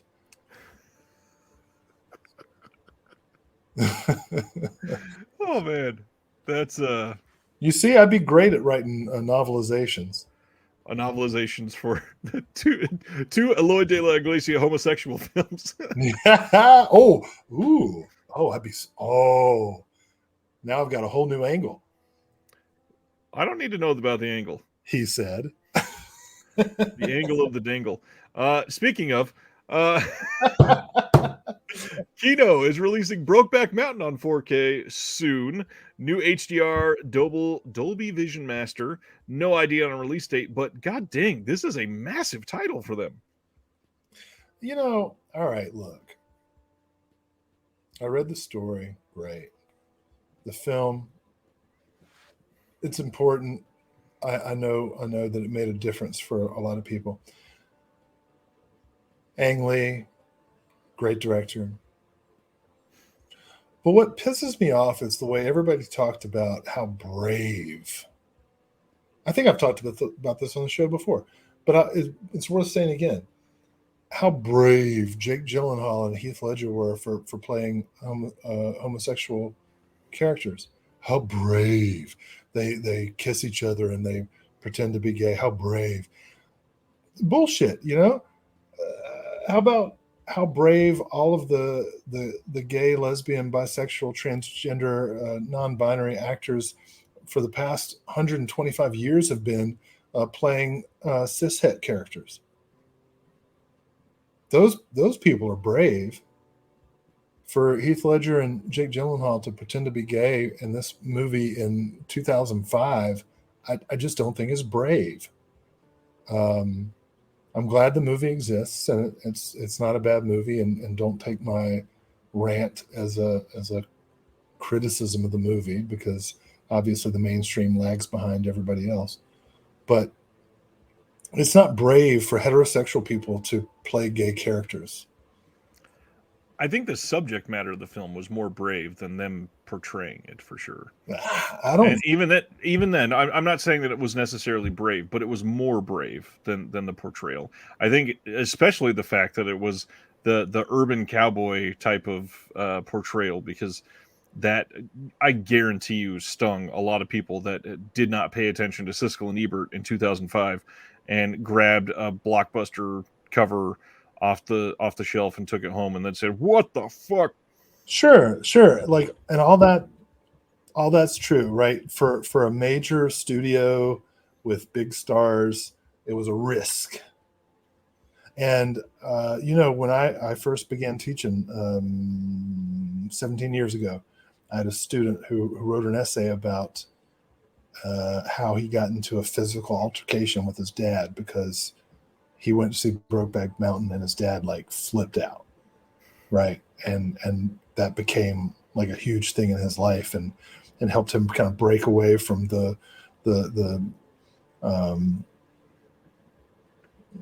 particular toxicity of the man he was being raised to be. So I'm 100% in favor of Brokeback Mountain and understand the risks that were being taken by the studio. I just wish more attention was paid to the history of actors, actresses, directors, producers, costume designers, cinematographers, etc., who had to pretend to be cishet. That's all. That's cinema. Yeah, and I see some people in the comments with differing perspectives, and cool. I accept that I might be off base, but I've definitely heard people like talk about how brave the actors were, and I'm just like, Well, also, that was definitely a media push at the time to call the portrayals brave. Sure, it was part of the manipulation of it, and right, and fine. I just want more attention for the Rock Hudsons of the world. Of course, and either way, I'll go back to what I said at the beginning. Holy crap! How did Kino get this title? Oh, was it Kino? Whoa, Kino. My bad. I buried the. Like that. That's a big deal. Yeah. Well, everybody should see it. If you haven't seen Brokeback Mountain, please do it. Oh, and this will look luscious in 4K. This will look great. Yeah. Yeah, it's a great. Ang Lee is a fantastic director. These are both great actors. Rest in peace, Heath Ledger. Read the story. I don't mean to take away from Brokeback Mountain. Definitely see the documentary The Celluloid Closet, and somebody needs to make a follow-up because there's a lot of updating to do. Just a little bit, yeah. Next, we go to Australia, and in September, Umbrella is releasing the Pusher trilogy from a little known director named Nicholas Winding Refn. I've never seen any of these movies. I don't know how. They just never came across my desk. And yeah. Have you seen any of these? No. That somehow does not surprise me. I will. All right. Next, okay, I'll go into some of the details, of course. Pusher is the story of a small-time drug dealer named Frank, who, after having a heroin deal go wrong, finds himself in massive debt to drug baron Milo. The pressure mounts on Frank as he attempts to repay Milo. This is going to have a 48-page bound book, a collection of behind-the-scenes experiences and art, custom designed outer rigid slipcase, 8 poster cards, 2 reversible posters, limited edition numbered release. And you're going to have all kinds of special features on these. You've got archival commentaries with Refn himself, making of featurettes, Bollywood remake trailers, and selected clips for that first one. And then a new video essay by Howard S. Berger on each of the films. And yeah, should be a solid release if you've never seen these.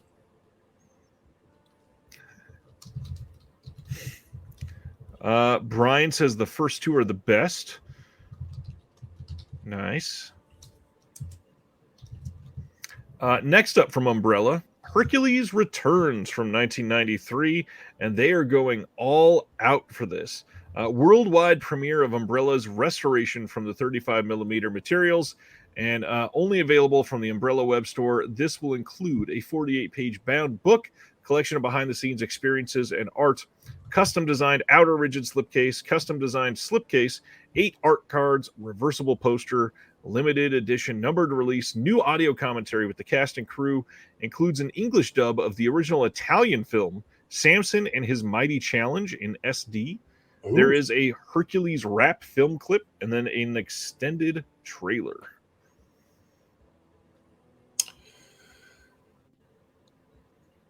I am a sucker for this kind of stuff. Speaking of homoerotic entertainment, so this is a peplum, right? Yeah, of course, right? Yeah, I like it already. I'm excited to see it. I don't know anything about it.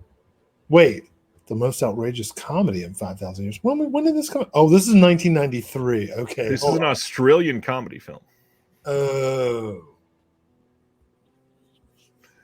All right. Well, I'll see it anyway. See, this is what happens when I try to read this stuff with I need bifocal contacts. And as you're commenting in the chat as well. Well, I'm trying to respond to our fans. Our colleagues. These are your fans, my friend. You are the one that they call Will the Thrill Dodson. I have never heard anyone call me that. Baloney. I've sent you the pictures. Oh, you have? I have. Oh, okay. Well, thank you. Hold on. So is this like so this is an informed by Peplum kind of tribute to Peplum? Is that what I'm saying? Is this a Peplum tribute? Do we have Peplum and Pepard in the same month? Hercules Returns, the story of Brad McBain, a frustrated employee of Australia's largest cinema chain. You don't have to do that again. I didn't read it once. Brad decides to quit his job and sets about reopening the Picture Palace, a disused cinema in the Melbourne suburb of St Kilda, to show classic old films. An act of the sabotage on the opening night sees their first film, the 1964 Italian film Samson and His Mighty Challenge, swapped out for a non-subtitled print. As a desperate measure, Brad rallies his projectionist Sprocket and his publicist Lisa to improvise voiceovers for the entire film with hilarious results to avert disaster. So this is kind of a Peplum tribute. Maybe. It seems like it, yes. If Tony were still here, he would probably be singing its praise. He commented saying it's one of the greatest comedies, and he can't wait to get this. Oh, okay. Well, that's it for me then. So it's a wraparound film with a redub of the Samson film? Done in a comedic way is what it sounds like, yes. Oh, shit. That's going to be dope. You have been a roller coaster of emotions on this announcement. I felt that way. Good. Moving on, we had some Radiance announcements this week. Oh, yeah. We are getting the horrible Dr. Hitchcock from 1962. This has Barbara Steele in it. This is done by Ernesto Gastaldi. This is coming out in the UK only on October 23rd. New 2023 2K restoration of the film from the original NEG, presented in 3 versions. You get the 87-minute export version. You've got on disc 2, this is exclusive to the limited edition, will not be on the standard edition. This will have the reordered 76-minute North American version. and then the English dub of the complete 87-minute Italian cut. So there's 3 different versions across 2 discs when you buy the limited edition. This will have a commentary by Kat Ellinger and Annie Rose Malamet, new interview with the screenwriter Ernesto Gastaldi, visual essay on Bluebeard in Gothic films by Miranda Corcoran, new interview with Madeline Dispenser on necrophilia and taboo Gothic, and then a limited edition booklet with new writing by Chris Fujiwara on the film, an archival piece by Alan Y. Upchurch, Tim Lucas, and Luigi Boscano on the making of the film. Wow. Yeah, this is not being carried by Diabolic in the U.S., and usually when that happens, that's because somebody else is probably releasing it in the U.S. Oh, okay. So now it's an issue of extra features. Correct.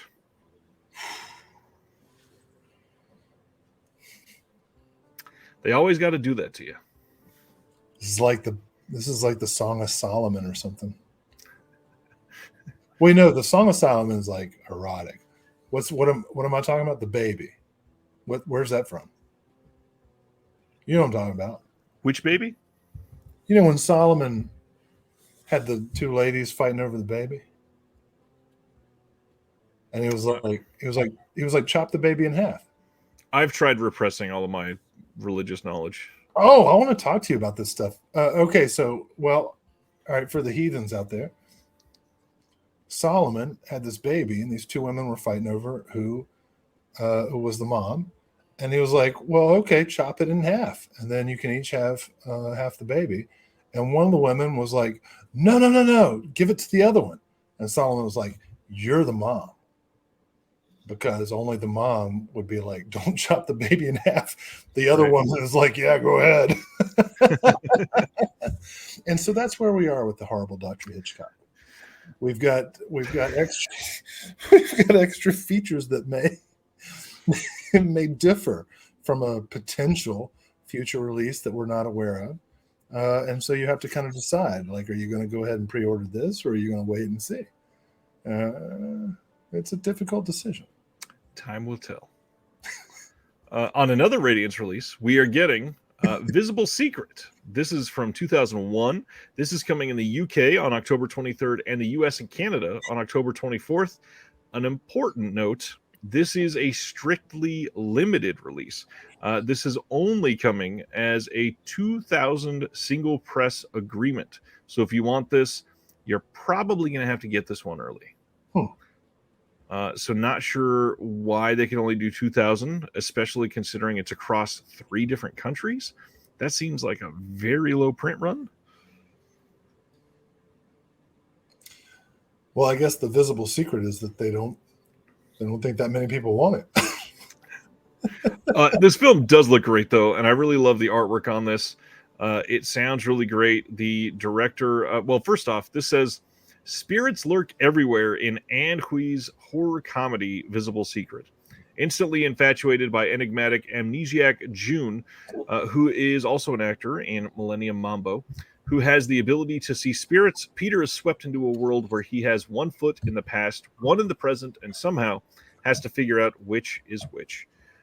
This is shot by Arthur Wong, who did The 36th Chamber of Shaolin and Iron Monkey. Visible Secret is a slick and sexy horror comedy that reflects the region's contemporary millennium-era moment in its vivid depiction of young people stranded in history, trying to get a handle on both the world around them and each other as they navigate life, love, identity, and family. This sounds good, and I'm interested, but we all have 1 foot in the past and 1 foot in the present. That's like life. No, I won't say we all do. A lot of people are only looking forward. And a lot of people are also only looking backward. Well, that's probably me. This one, special features. We got a new conversation between Anne Hui and Ken Smith, who is not from the NYAFF director. He is actually from Hong Kong. I think it's Hong Kong Cinema Society, something like that. That's a mistake there. New visual essay by Alexandra Heller Nicholas on here. an archival making of, reversible sleeve, limited edition booklet with new writing on the film by, let's see, Gary Bettinson. Lots of good stuff. Mm-hmm. Lots of good stuff. Of course, now that it's been written, it's in the past.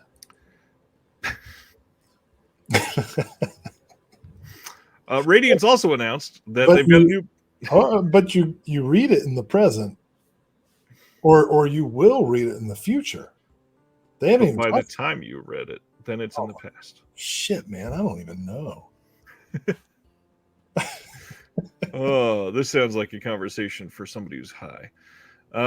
Radiance announced that they have a new partner label coming. You can already order a mystery Italian horror title from 1972 that is being released by this mystery label. That is coming in October. No idea what it is, but somehow we have a list of features. Some of the people were suggesting, hey, maybe this is Cauldron teaming up with Radiance for the UK. And this 1972 release could be Frankenstein 80 because that was released in 72. Oh. But I doubt Radiance would do brand new special features for that, for a partner label release. Usually it's the exact same disc, and these features do not line up with that. Yeah. What could it be? It's a good question. Really, the only question. Literally. They also started selling a Messiah of Evil t-shirt. That looks really cool. Oh, that is cool. Ooh, I want that. I'm going to look into that. I can wear that to work and not get in trouble. Well, let's keep going because we still have quite a lot left. Are you serious? We're nowhere near close, dude. God, this is supposed to be we agreed that this will be a shorter show. We haven't even touched Shout Factory yet. Oh, yeah. Well, I guess it's my fault. I've been interjecting quite a bit. We're supposed to interject. Oh, hey, this is the tumor throw-up guy. Yeah, that's what I was trying to say. Visual Vengeance Video is also releasing Replicator that was directed by Brett McCormick, who also did The Abomination. This is coming on the same day, September 29th. This will have a new SD master from the original tapes, audio commentaries galore, archival making of featurettes and interviews, new featurettes and interviews, and it's also coming with X-ray glasses. Whoa. Go back to the description, dude. This is a must-have. It does sound great. It says, from Brett McCormick comes one of the most screwball, brain-melting late 90s direct-to-video entries ever made. At a top-secret military facility, a group of scientists and army brass work on the Replicator project, which quickly goes awry when it turns all the male soldiers into gorgeous, scantily clad nymphets, who then morph into alligators when they reach the peak of sexual excitement. Starring Gunnar Hansen from Texas Chainsaw Massacre and Brink Stevens, Replicator enjoys its first ever release on Blu-ray with new interviews and insights from the cast and creators. Oh, I'm pulling up a link. Who's selling this? Visual Vengeance Video. Wait. Are they controversial? No. Okay, cool. Sweet. Diabolic's got it.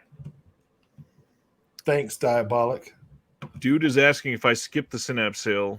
Do you mean the one at Oldies? I think we talked about that last week. I've already got almost everything. So we don't need to talk about it. Yeah. Did we talk about the Pulse video campaign? No, that is like the last thing tonight. Oh. Edging me. On the Pulse. Wait, is that what that means? I'm not exactly sure what edging means. You don't want to know. Is that like prolonging it? Yes. Oh, okay. Well, you're edging me. Camp Arrow Video is having their sale. Arrow is having their Camp Arrow video sale. That is happening now until July 31st. As usual, prices aren't the absolute best. There are some stuff that is on sale for the first time, and you should definitely look at it. But yeah, lots of sales right now, and Arrow seems to always have a sale. The big thing that I did want to point out, supposedly Barnes & Noble just chose not to do an Arrow video sale this year. They had the opportunity and passed. so their stuff is not up for sale on Barnes & Noble at the time. Mary is saying, is it me or is Ryan out of sync? I was uploading stuff tonight and it messed up everything. I apologize. That's all long gone. I thought it was fixed, but I guess not. I'm sorry. I'm in sync though. Give me the baby back ribs. And I guess that's what matters. Next up, very specific joke. Scream Factory titles. They are releasing My Bloody Valentine on 4K. The uncut version is coming in 4K, and that is it. You don't get the theatrical version in 4K. This is like the opposite problem of what people complained about for Nightbreed. That's funny. So, My Bloody Valentine. You've never talked about this with me. How do you feel about My Bloody Valentine? I like it. I actually really like the remake with Jensen Ackles, the 3D. It's great, yeah. I think it's one of the really good 3D movies, but that's neither here nor there because it's not. It's in name only remake. This is the reason that there's this uncut version is because there are a couple moments that are particularly brutal. It's got all the cheesiness of your run-of-the-mill slasher movies with some particularly brutal violence, and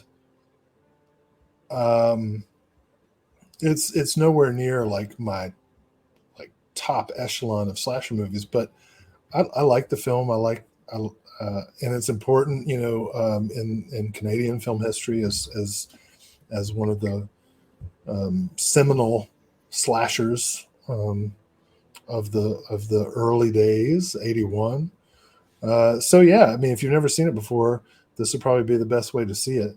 I already have the Blu-ray edition with the standard and uncut. I don't know that I would necessarily want to upgrade, but if I didn't have it, I would probably go ahead and get this. I love this movie, and it's going to look great in 4K. Yeah, this is great. Yeah, but they also announced some bundles. What? As usual, if you order from Shout Factory, you can get an exclusive rolled poster, of course, a retro prism sticker, and a limited edition enamel pin set in this heart carrying case, which I gotta admit is kind of cute that they did that. $139 though? Hold on. That is $100 to get the sticker and the pin set. If you want to go all the way for My Bloody Valentine, you can get this bundle, which includes a limited edition lobby card set. Here come the lobby cards. How you doing? And it's $140. That's $140. $40 lobby cards are back on the menu, boys. I'm telling you what, that's your new pop punk Christian band name. $40 lobby cards. Now touring with the Throwdown. So I know that we've ranted on this before like crazy, but what in the absolute hell? I understand that pricing has been a discussion piece recently. I want to point out this release of My Bloody Valentine on 4K with the set of enamel pins and lobby cards is $140 when everybody was complaining that Severin was releasing Fulci's The Psychic for $55. I'm not saying Severin wasn't expensive, but this is exorbitantly expensive. That's $8 a card. Right? I double checked my math on that one. I just want to make that clear. This is shockingly expensive. And the worst part is they are freaking selling out. How are they selling 500 bundles of My Bloody Valentine lobby cards? You can't blame them for that. I have to admit, I really want that heart box, even though I don't need it. If people buy them, that's the market, right? Sure. But there's a point where it gets to be embarrassing how much you're taking advantage of people. Oh, I'm irritated too. I will absolutely stand up for Severin releases when this is happening. I don't understand how somebody could look at this and not raise a much bigger stink than Severin stuff. The Severin releases, in my opinion, they're pricey, but like the Henenlotter media book was $49, and it was a 4K release of a film that got a crappy Blu-ray that is going to have like a 90-page book or whatever in it with it. So much better. What's that? You know who buys these? Francis Buxton.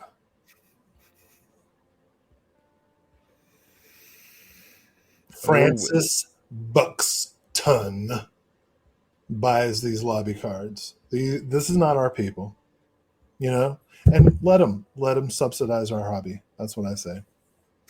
Sure, but that is going to raise the prices on everything else. I don't know if I've just not been paying attention, but the Shout Factory listing for 4K prices on their site right now are shocking. You can get like $45 for a regular slipcase 4K release from Scream Factory. $45 for a Scream Factory thing with no new features? Come on. And don't get me started on the exclusives, the Abraxas and Revenge of the Cheerleaders and all those movies that are $37 with not even a new scan. Yeah. It's upsetting. It's sad. It is so embarrassing. I don't understand it. I don't know what's happening. I don't know why. Obviously, if people are buying it, I can't really be upset at them. But at the same time, dude, this is bad. Obviously, like Vinegar Syndrome 4Ks and Severin 4Ks, Synapse Blu-ray Steelbooks, $50 is a lot for stuff. I could not agree more.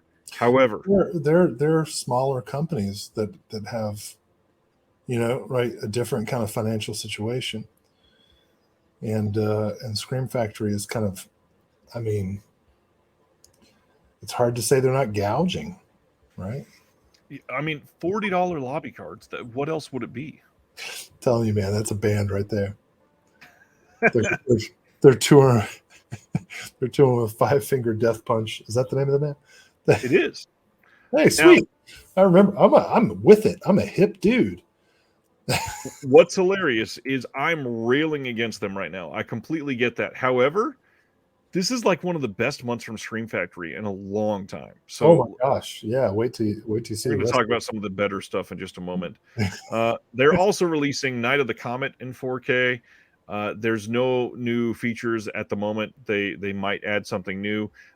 Not really sold on the art on the new commission stuff. They're doing the whole alt slipcover thing for this. If you want the two posters and the two slips, solid movie. How do you feel about Night of the Comet?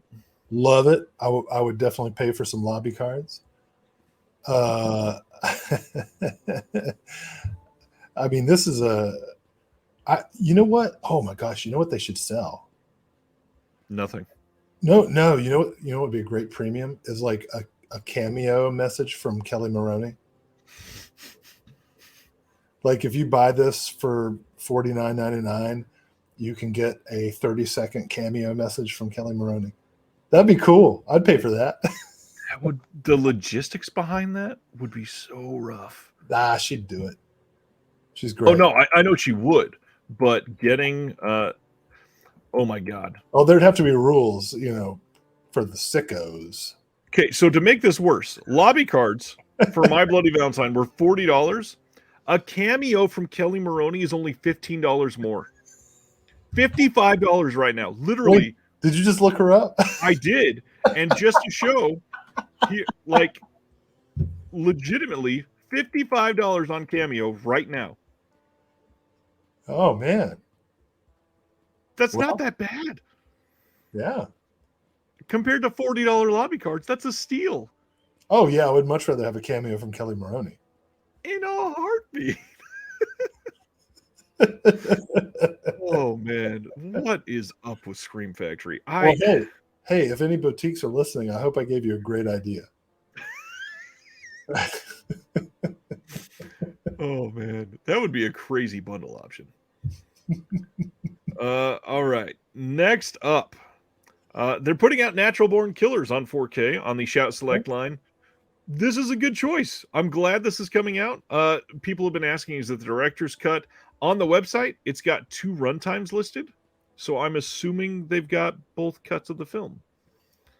Not entirely sure what the details on that are, and this does say, even though it's super blurry, it does say 2 or 3 disc set. So then the worry would be, are they both going to be coming on the UHD, or is there going to be a 4K and a Blu-ray disc where you're only getting one cut on 4K and there are other on Blu-ray? Whole world's coming to an end, Mal. Love Natural Born Killers. I need to rewatch it. That was my. I had some problematic first dates. My very first date, in which both of our parents dropped us off at the mall. You know what I mean? Like, it was one of those. My very first date was to take a girl to see Ace Ventura: Pet Detective, which, as we know, has not aged well. My very second date, the first date where I drove, I decided to take my date to see Natural Born Killers. And it was the same girl, like a year later. The first one didn't go that well, but like then her life didn't work out, so she went out with me again. And I was like, hey, let's go see Natural Born Killers. It did not make her feel romantic, although like I feel like it should have. Similar has a good question. Special features are still pending, but it's coming out in September. This is one of the things that I don't really transition. I had to. There was no real easy way. This is one of the things I've never understood about Shout Factory. Like, they know what they're going to have access to already. And the only reason I can confirm that, the reason I'm out of sync tonight is because I was uploading special features for one of the Shout Factory discs that were announced this month. I was completing it tonight. Yeah, Ryan designed the lobby cards for My Bloody Valentine. So I could come on here and rant about them. God, no. I don't understand it, because one of the films that they've got coming out, they know what they have licensed. They know what was able to be completed. What? I mean, if somebody else is releasing what if the UK gets announced Natural Born Killers tomorrow? Arrow announces it, some surprise announcement, and you want to choose between the two, you can't even compare Shout Factories because you won't know the features until 4 days before it ships. Mm-hmm. What's the point? Makes no sense to me. Wave wants to shout out, Arrow Films in the UK put up some copies of the Enter the Video Store box set if you need it. It'll be region B, but worth importing because it's sold out everywhere. Okay. Good shout. Good shout. Next up, The Lost City of Zed is coming out on September 19th on 4K from Shout Factory. This is from 2016. Somehow, I've never seen this, even though I like a lot of people in this movie, and I've heard it's pretty good. Have you seen this one? Nope. All right. I'm honestly kind of surprised Shout Factory got this. This is one of those films that's probably going to piss people off because this is going to get released and be $34 on release. You could buy this at Dollar Tree literally like today, probably. This has been a very cheap title on Blu-ray. So is it worth the $30 upgrade to 4K? Probably not.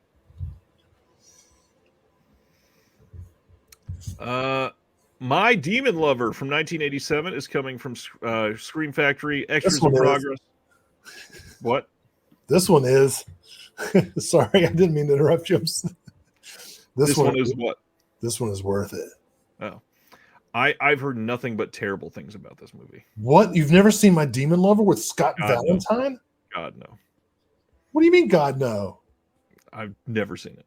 Scott Valentine was poised to be the next heartthrob of the late 80s. And the failure of his stardom is a Hollywood tragedy. Hollywood tragedy. I said it again because there was a long pause, and I'm cognizant of the podcast listeners.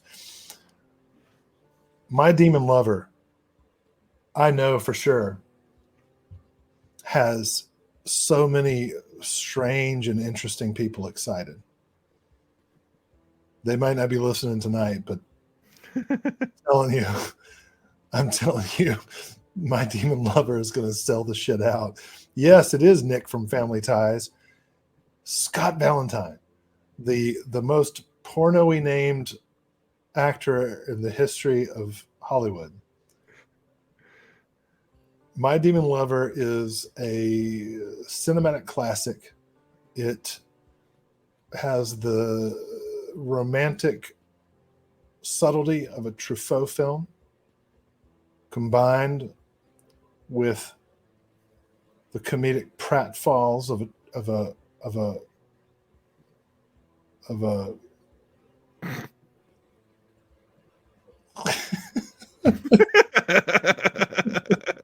all right, it's not a very good movie. It's not. But you know what? It is definitely worth a watch. I'm not saying you need to buy it, but if you haven't seen My Demon Lover, you should probably check it out. It's a lot of fun. I'm glad it's a lot of fun. I did want to point out, Sibiner says, I saw one post that showed Jennifer 8 with the releases, and they announced it a while ago. That one, like, no need to beat around the bush. Dawn of the Disc posted that it was coming. It is likely delayed until October. Scream Factory never technically released it. It leaked, never announced it. It leaked a long time ago as coming, I believe, through like a Best Buy link leak. But now it looks like it's finally coming, and that's been a couple of years that was originally leaked. Okay, I got to tell the truth. It's not good. Tell us why it's not good. The direction, the cinematography, the acting, the writing. Just some small parts of the film. But, conceptually, it's, yeah. So the next movie, Scream Factory is also releasing The Pack from 1977. This is coming on September 12th. This one is a pretty enjoyable movie. Absolutely. The problem with Cujo is it came after The Pack? Well, it was just one damn dog. Yeah. You know what's scarier than one dog? A fucking pack. And it's so scary they named the movie after it. That's right. There's a couple actually really crazy scenes in this, like the whole the car scene that basically. Yeah, The Pack is good. It's a good movie. Joe Don Baker, man. Love the ending iconic. I'm finally able to pet the dog, and they freeze frame on it. Listen, if y'all, I know I was lying about My Demon Lover, so believe me now, The Pack is worth a watch. It really is. Mitchell. Next up, our 1133 made the same joke. I'm sorry. That's funny. Okay. I am really stoked on this one, although this thing looks pricey. Irwin Allen, the Master of Disaster Collection, is giving us 7 films, including both television and theatrical films from the director, writer, producer Irwin Allen, the master of the disaster film. This is going to include Flood from 1976, Fire from 77, Hanging by a Thread from 79, Beyond the Poseidon Adventure from 79, When Time Ran Out from 1980, The Night the Bridge Fell Down from 1980, and Cave In from 1983. There are going to be some extras, it looks like. They'll announce those later, of course. But right now, you can order this from their site for like $125. Wow. For 7 disaster films. That would be a disaster for my bank account. It's so much money. Like, again, I don't want to just... Go ahead. The 8th film is called Impulse.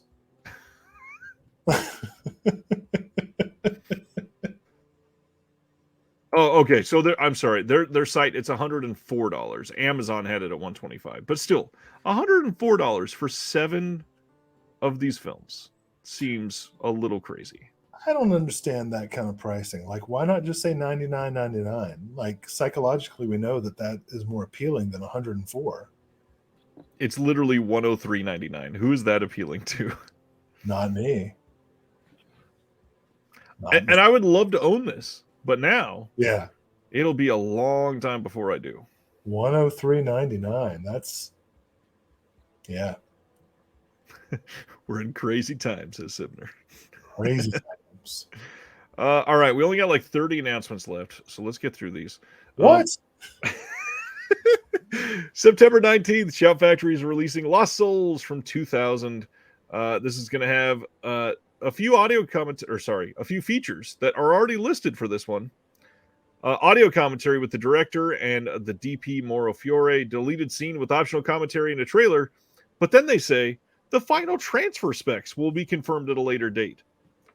You don't know what transfer you're releasing in 2 months? You don't know what you've licensed?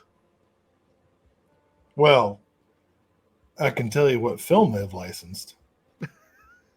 And I'd rather get my Demon Lover. Oh, man. Like, this is crazy to me. I don't get it. Well, I'll just go ahead and tell our viewers. Those who have seen it already know. Those who haven't seen it, move on. All right. Next, Shout Factory is also releasing What's Love Got to Do with It on September 19th. This is a 2022 film with Lily James and Emma Thompson. Behind the scenes featurette is on there. Next up, we're not even going to discuss it. OCN was the highlight of a high-def digest article this morning. They released this, and it says a few things that I wanted to highlight. The first big highlight is the news that Art Label, which is going to be ran by Warren Jean, formerly of Culture Shock Releasing, will be joining OCN. So you can see there's no bad blood there. Okay. As the name implies, Art Label aims to expand beyond horror and exploitation titles to encompass rare, obscure, and well-known art house titles. The next big piece, which is the biggest piece of all of this, IFC Films will be coming on as an OCN partner label. That's a massive company to be a partner label with OCN. That's what does that mean? What are we? First off, it says this means, literally it says that, this means back catalog titles that were only issued on DVD may see their Blu-ray debuts and even 4K UHD upgrades as new titles continue to reach physical media. What does IFC even have? Oh, do they have the Dow of Steve? What do they have? They have all kinds of stuff. Can I find out if I Google? Yes. IFC Films. Oh, yeah, they do. It comes right up. Oh. Well, I've got it. Oh, they've got some John Sayles movies. They've got a bunch of stuff with IFC. I don't care. John Sayles. So to expand on that, collectors should see the first releases from Art Label and IFC Films arrive in December. The IFC Films release is directed by Alex Ross Perry, as they indicated in the article. And that clue, meaning, and they also said that it's from 2015. It is probably Queen of Earth, starring Elizabeth Moss. That will be their first title.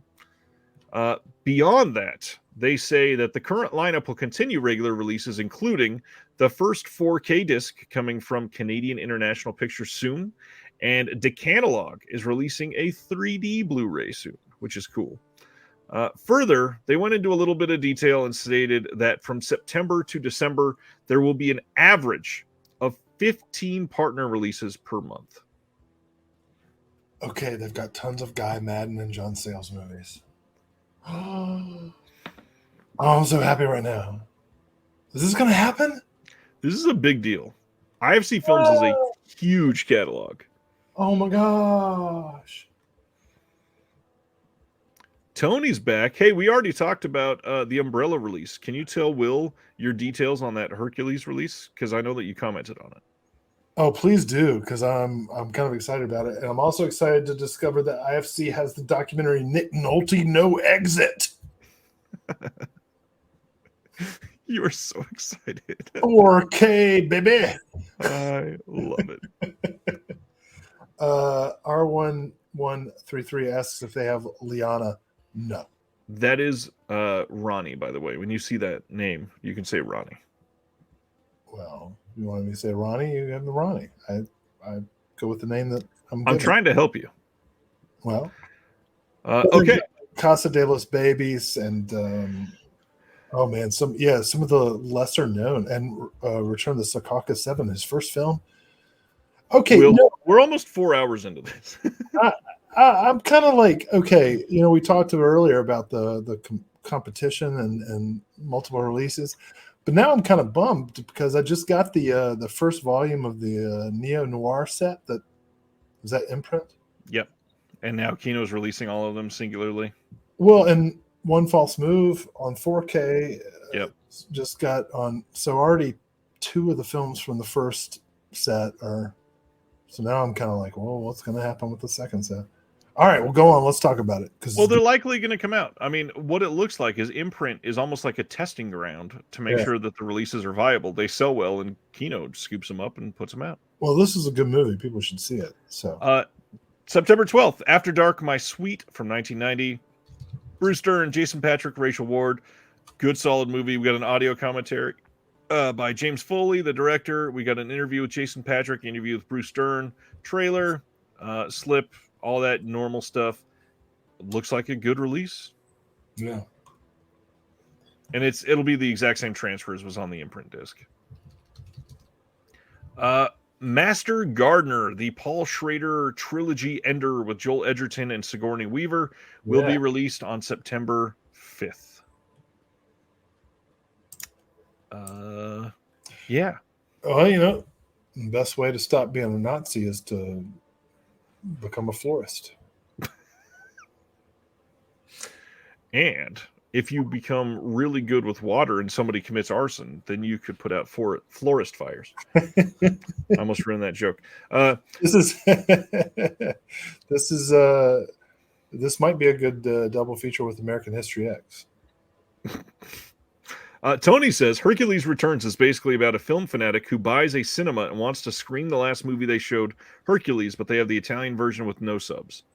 So this is a tribute to Peplum with like a comedic overdub of the Samson movie, right? That's my question. I'm interested in Master Gardener. I listened to an interview with Sigourney Weaver on Fresh Air. Oh, cool. Fresh Air on NPR, and it really got me interested. And of course, I'm in the middle of a Paul Schrader watch through. The film I'm watching next is Cat People. I've been going in order. So Master Gardener is the penult or the goal finale. Getting the finale, yeah. Let's see. Tony says, so the projectionists and the staff make up an improvised voiceover version of the film, such Australian boganism language. It is exactly what you just said, but the bogan Australian dialogue and slang makes it hilarious. All right, I'm getting it immediately. Thank you. Next up, Anime Wong in Piccadilly from 1929 is being released from Milestone Films through Kino Lorber on September 26th. And I gotta say, the cover of this is astonishing. Yeah, it looks like a new movie. It really does. I wonder if that's intentional. And then people put it in like, what the fuck? But then again, if anybody who would buy a physical media release is probably not expecting what it looks like. Well, I've talked about being an Anime Wong fan, certainly because of her intersection and longstanding relationship with Todd Browning. But her artistry in her own merit is incredible, and everybody should see every film they can with her in it. So she's the the title star. She's not put in a secondary role. I believe so. Great. I haven't seen this. That's a definite. I did not know that. This was a surprise when you pulled it up. Well, and Anime Wong is great always. Uh-huh. Always. That is true. And Milestone has been doing incredible work. Yeah. All right. Brian says somebody's going to buy this and be bummed it's not modern. Absolutely. Wave says more anime, please. All right. Before I saw it come across, I just heard anime, and I was like, "Fuck no!" But then anime, and I was like, "Yeah, let's do that." Yes, maybe I should. Maybe I should inflect that better. Sibner wants to know: are the Warlock films worth having? Yes. Rest in peace. Yes. Never mind. I shouldn't make that joke. I don't like that they're making it look like a modern movie, says Ronnie. Legit. We got just a couple left, I think, 2 or 3. September 19th, Kino is releasing The Best of Times. We had this announced prior, but now we got a release date. This is the Robin Williams and Kurt Russell film. We got a new audio commentary by the director, Roger Spottiswoode, and screenwriter Ron Shelton on there, plus a couple trailers. Again, I had not seen this before. It came out in 1986. We shall see. I love Kurt Russell. Love Robin Williams. You do?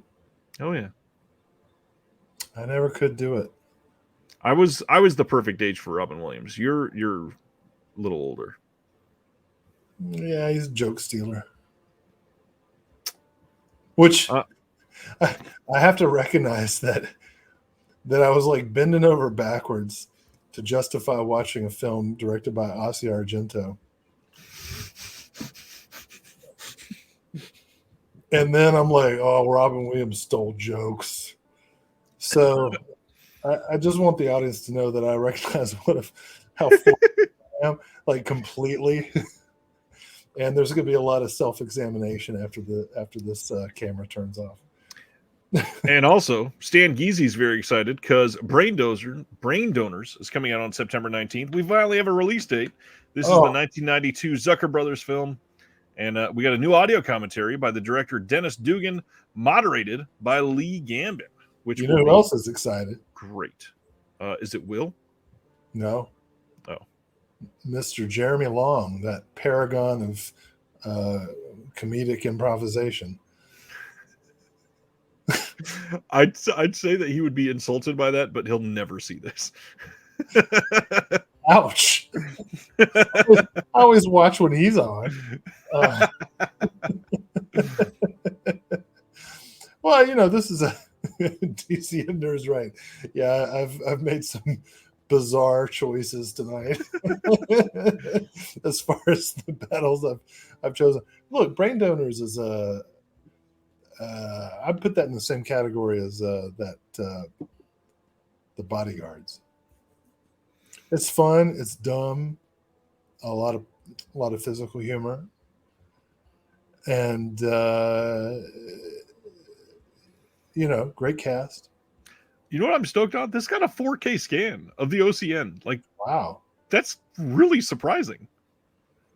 You know, the Zucker brothers, not all. Well, it's a big name. They're fine. Yeah, the Zucker brothers are fine. All right, my friend. Come on. We got a couple things left. An Indiegogo campaign is launching on Monday for a film called The Girls. This is a loose idea that was made by director Krista Michaels to create a much-needed horror film completely led by trans women. With that, she set out to develop a complete script with the help of an all-trans woman writing team made up of Brandy Byron and Jessica D'Amelio. In addition to an all-trans cast playing the heroes, Luna, Dahlia, Ash, and Pixie, they have a horror icon attached for the lead villain that they have not revealed yet. With plans for exciting cameos from horror's best, special makeup and creature effects will be led by Adam Doherty and his team at Creature Kid. Also, Simon Boswell will be the composer, and you can get on the website now and get notified when this goes live. Okay. Next up, speaking of fundraisers. I got a trans joke. Uh-oh. No, as I've mentioned before in the show, you take your face off of this. No, I'm going to tell it. I have a child who identifies as trans, and this was the trans joke that I developed to see if it worked for them, and it is. Can I remember it? What do you call a vampire with gender dysmorphia? You're supposed to say what? What? A Transylvanian. True. See? That's a good dad joke for my kid. I got to tell you, I improvised that on the way to school one day at like 7:30 in the morning, so we were both half asleep. And I got a pause and then eruptive laughter.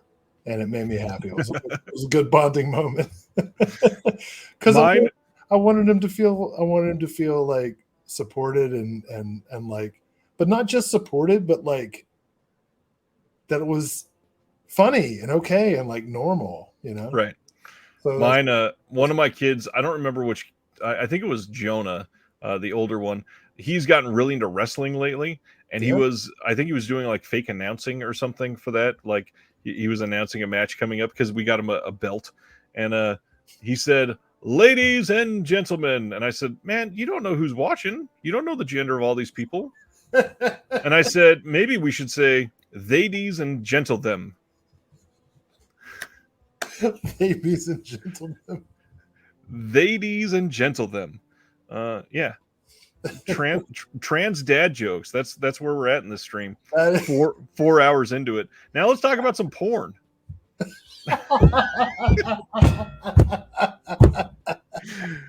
Pulse Video, the OCN partner label, is running a fundraising campaign for many Marilyn Jess items.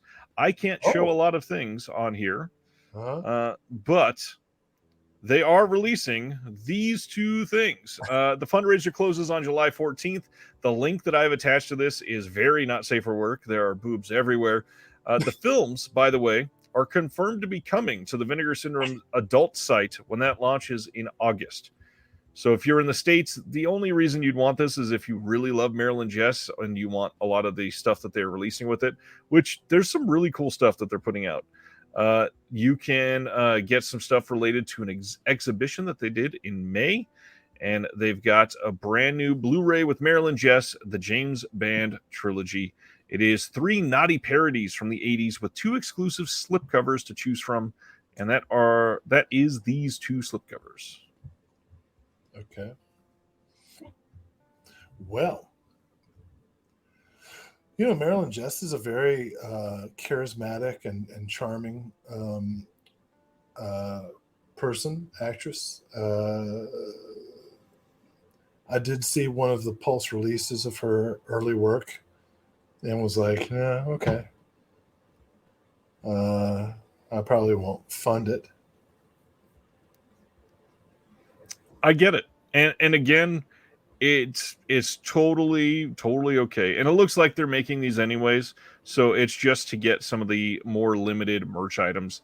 If you're not into that, nothing wrong with that. And you're not, you're not funding production of a film or anything like that, but potentially funding, future endeavors that they do. Well, I certainly like the idea of offering, respect and recognition to performers and to people involved in the industry and to try to destigmatize it, even if I'm not necessarily going to be the audience. So I certainly applaud that. And again, Marilyn Jess is a charismatic and interesting person, and all the best to her. Question in the chat was, is it 2 Blu-rays and 2 slips or 1 Blu-ray and 2 slips? This is how technology has been treating me today, as I'm probably still out of sync for everybody, and I apologize again.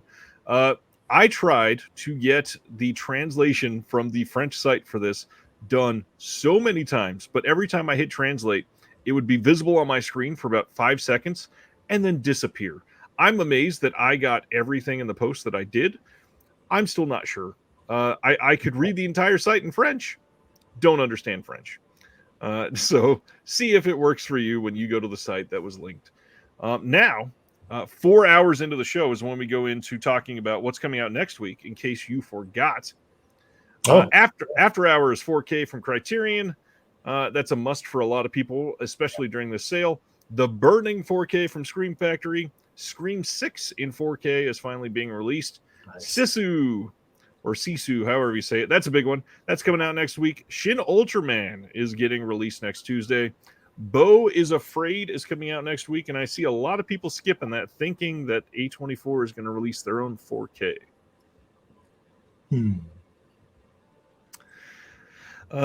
Invaders from Mars 4K from Ignite is getting their wide release. Human Desire from Kino, Film Noir, The Dark Side of Cinema 15 is getting released. The Sisu 4K Steelbook from Lionsgate is coming out next week. McBain from Synapse is finally getting released. I feel like that was announced years ago at this point. Go ahead. I just ordered McBain and Crocodile and Black Circle from their site, from the website. Nice. Yeah. I did not mean to click that.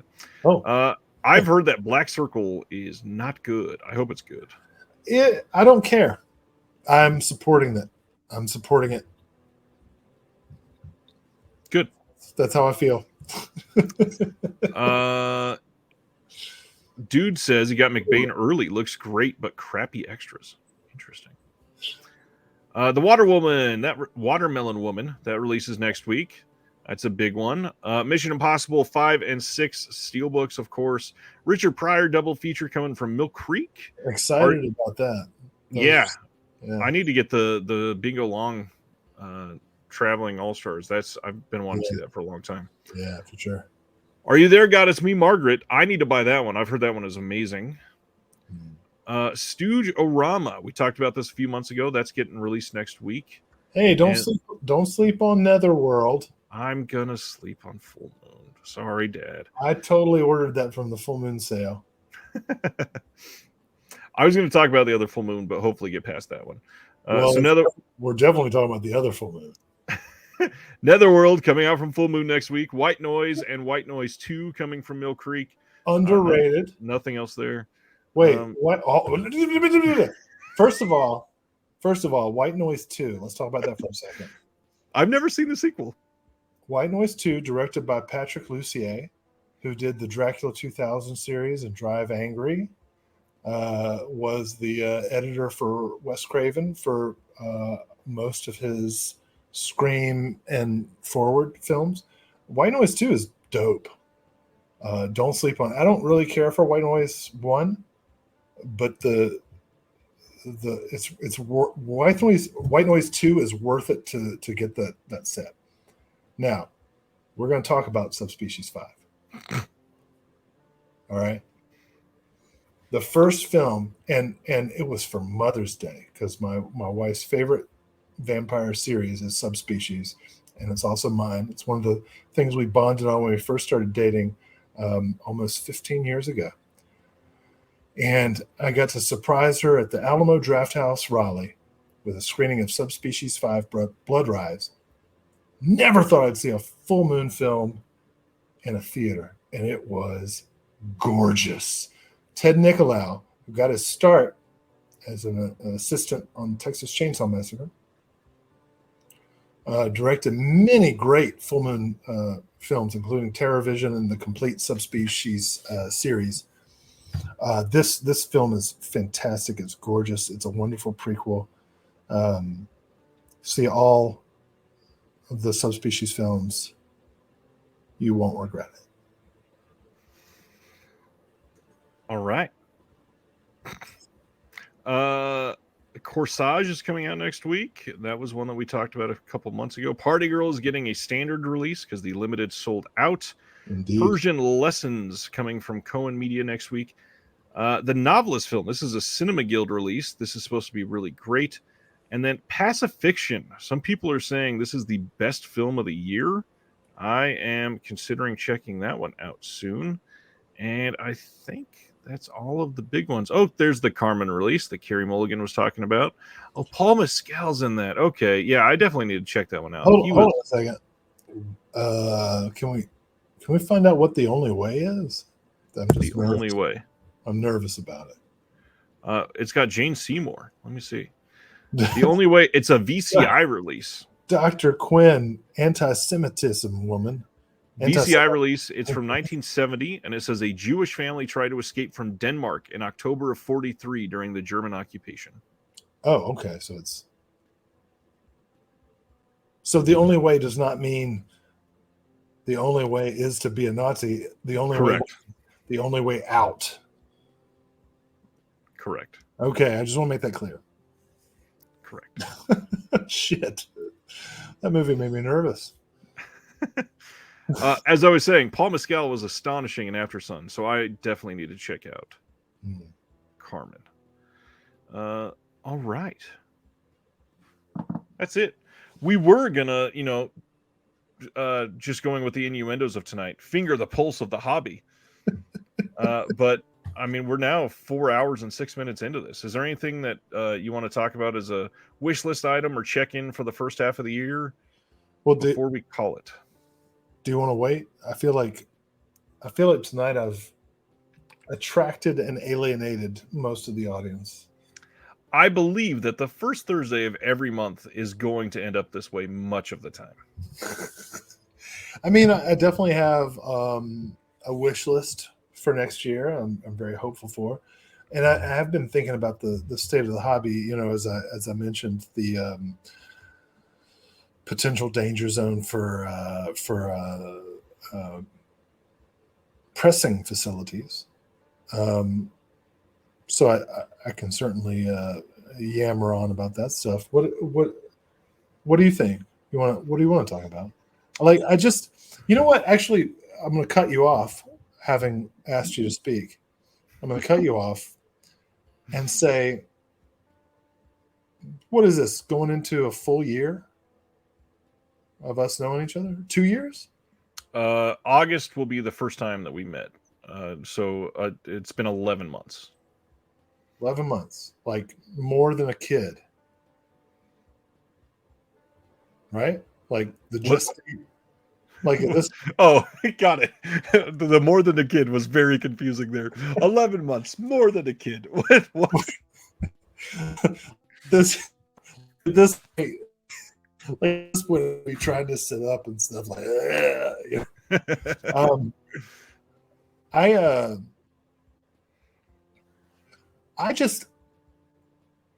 I can't believe how much has happened in a year. Like you've been doing this show for almost 2 full years, right? The live show, it's been just about 2 years now, yeah. And I've missed one Thursday in 2 years. Right. And interviews in general, like when did you start your channel? April of 2021. Okay. So 2 and then like a half years. 2 1/4, yeah. All right. We've already established I can't do math. But like, look what has happened. Your channel has developed into a fairly large following. You've gotten connected to people in almost every boutique label. This is happening at the same time that many other channels are who existed previously or have started around the same time or after are developing, and you've been creating a network with so many of them. And I said this early when I was a guest, as a so-called scholar of film studies, this is the next step, right? This sort of integration of fandom and scholarship and journalism and interviews and and uh, you know, I've been in academia for almost 20 years, and I've never met anyone who knows as much and cares as much about cinema. And I'm so grateful to know you and to be a part of your channel. And I know I can't remember who said it, was like, you never know where this is going. This is going into an emotional place. Like, I I can't believe how lucky I am to have stumbled across you. And so when we talk about like wish lists for the future, I've certainly got dozens of titles. But the main thing I want to see happen in the next year is just more of this. Where is Disconnected going? What kind of interviews? What kind of new work is going to happen? What kind of collaborations? Um, yeah, I'm excited. I'm grateful. I am impressed. I like, what the hell, man? You just started this. There's still 62 people watching. It's almost 2 a.m. How did you do this? It's pretty crazy. I do. First off, compliments like this make me feel anxious. So Oh, I'm probably sorry. I'm probably going to stammer here. But I do want to throw out that you, of all people, know some of the things that are coming, and I'm so stoked to see some of those things play out. And this is, I mean, again, I'm terrible at self-promotion, but this is like the perfect time for a lot of people to get in on some of these ground floor items. My second issue of the Physical Media Advocate, the newsletter that came out, that was, came out last month, and everybody's like, oh my God, we need to print this. That Yeah, I second didn't even issue, mention that. I hadn't even that's mentioned dropping in just over a week. That'll be next weekend. I've got people that are interested in contributing. Hold on. I just want to add, I offered to contribute to the newsletter, and Ryan was like, actually, I've got a lot. I've got a lot of submissions already. So I felt so bad telling you no. You said that. I was like, well, let's wait till month 4 or 5 because yeah, the channel gets a lot of will. Yeah, no problem. I'm okay with not working for free. Well, the crazy thing is, I emailed some people with the newsletter and said, hey, here's what I'm doing. I'd love to have you be a part of it. And I had people respond with full-blown submissions already done in the email. I'm like, well, that's great. Yeah. There's a lot coming out. If you want to get in on that newsletter action, obviously Patreon link is in the description below. I'm considering breaking that out into some other thing, but for now, that is behind the Patreon paywall. I don't know what else to do with it. So as it comes out, if you've got more suggestions, please say something. This channel has been incredible. Like I said, coming up, we got an interview with Def Crocodile coming next Monday. Planet Mondo will be hosting Reconnected with me next Thursday. I've got a couple other videos that I've started and stopped a couple times, and I need to finish. That will be up very soon. This community, though, this is what keeps me coming to do this every single Thursday. And I know that it's very cliche to say that, but this is one of the main times that I've been genuine about this ever. The Discord, the people that have joined the Patreon and come to the Discord, like, it is the most positive film community I've seen online anywhere. Literally. There's never been anything that's been like a falling out period or anything like that. Nothing where I've had to put somebody in timeout or anything like that. I mean, it's what they call it on Discord. Anyways, I would love to have everybody in there. Yeah, I don't know what else to say. We got other interviews coming up. Yeah. I got to say, this is not what we talked about. Not at all. I was not prepared for this. Discussing at the end, and I did not intend to fuck with you, but I'm glad I'm glad I did, because I feel like this is what should have happened. What we discussed, just for everybody who's listening, what we discussed maybe, and this was very loose. We discussed, because it's mid-year, It's July, and we talked about maybe a wish list for next year, very loose, a couple titles and state of the hobby and stuff. But in the moment, all I could think about was like, we've been going at this for 4 hours, 15 minutes, and 20 some seconds. And, Showa is only 9 hours. Like, holy shit. Every week, every week you do something that is long as the most significant documentary about the Holocaust. And Jesus. and I say that as a compliment, because what you're doing is you're bringing people together, and you're focusing on, like, somebody could both criticize and compliment the live stream as an infomercial, right? Yes. About like free labor for all these boutique labels, and yet, and that might be true. Like, if you want to look at it that way, that's true. Um, I just want to point out, since Phil and I brought it, I'm not comparing connected to Showa, since their subject matter is very different. I was just talking about the length of the broadcast, and decided to do it in the where you can get it. Anyways, where was it? Oh, yeah. So somebody could say, you could dismiss this as, you're an infomercial for movies that are coming out. But then anybody with a brain can say, you are doing this work of educating and pulling people's attention to these films that are being released that are oftentimes under recognized, underappreciated, and you're bringing the spotlight to these boutique labels who obviously appreciate it, as evidenced by their willingness to get, for want of a better word, connected with you, and you did this out of nothing. You did this because you had a camera and a YouTube channel, and it was the pandemic, and that's incredible. And you deserve all the respect in the world. And I say this 100% genuinely, without any jokes about Showa or any other any other thing. It's incredible. It's incredible. Like,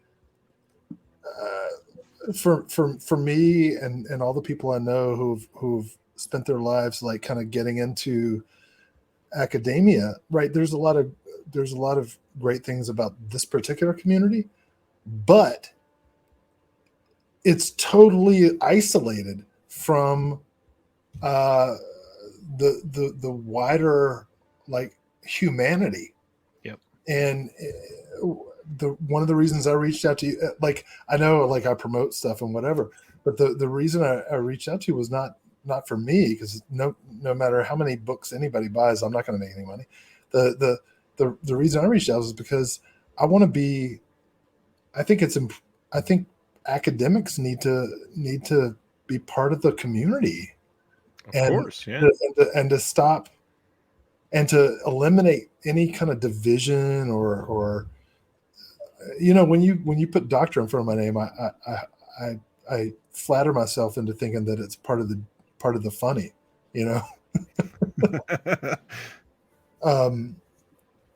Yeah, it's all about bringing together all these different perspectives and backgrounds and histories and tastes and stuff. And I love being on your show, but I love watching it.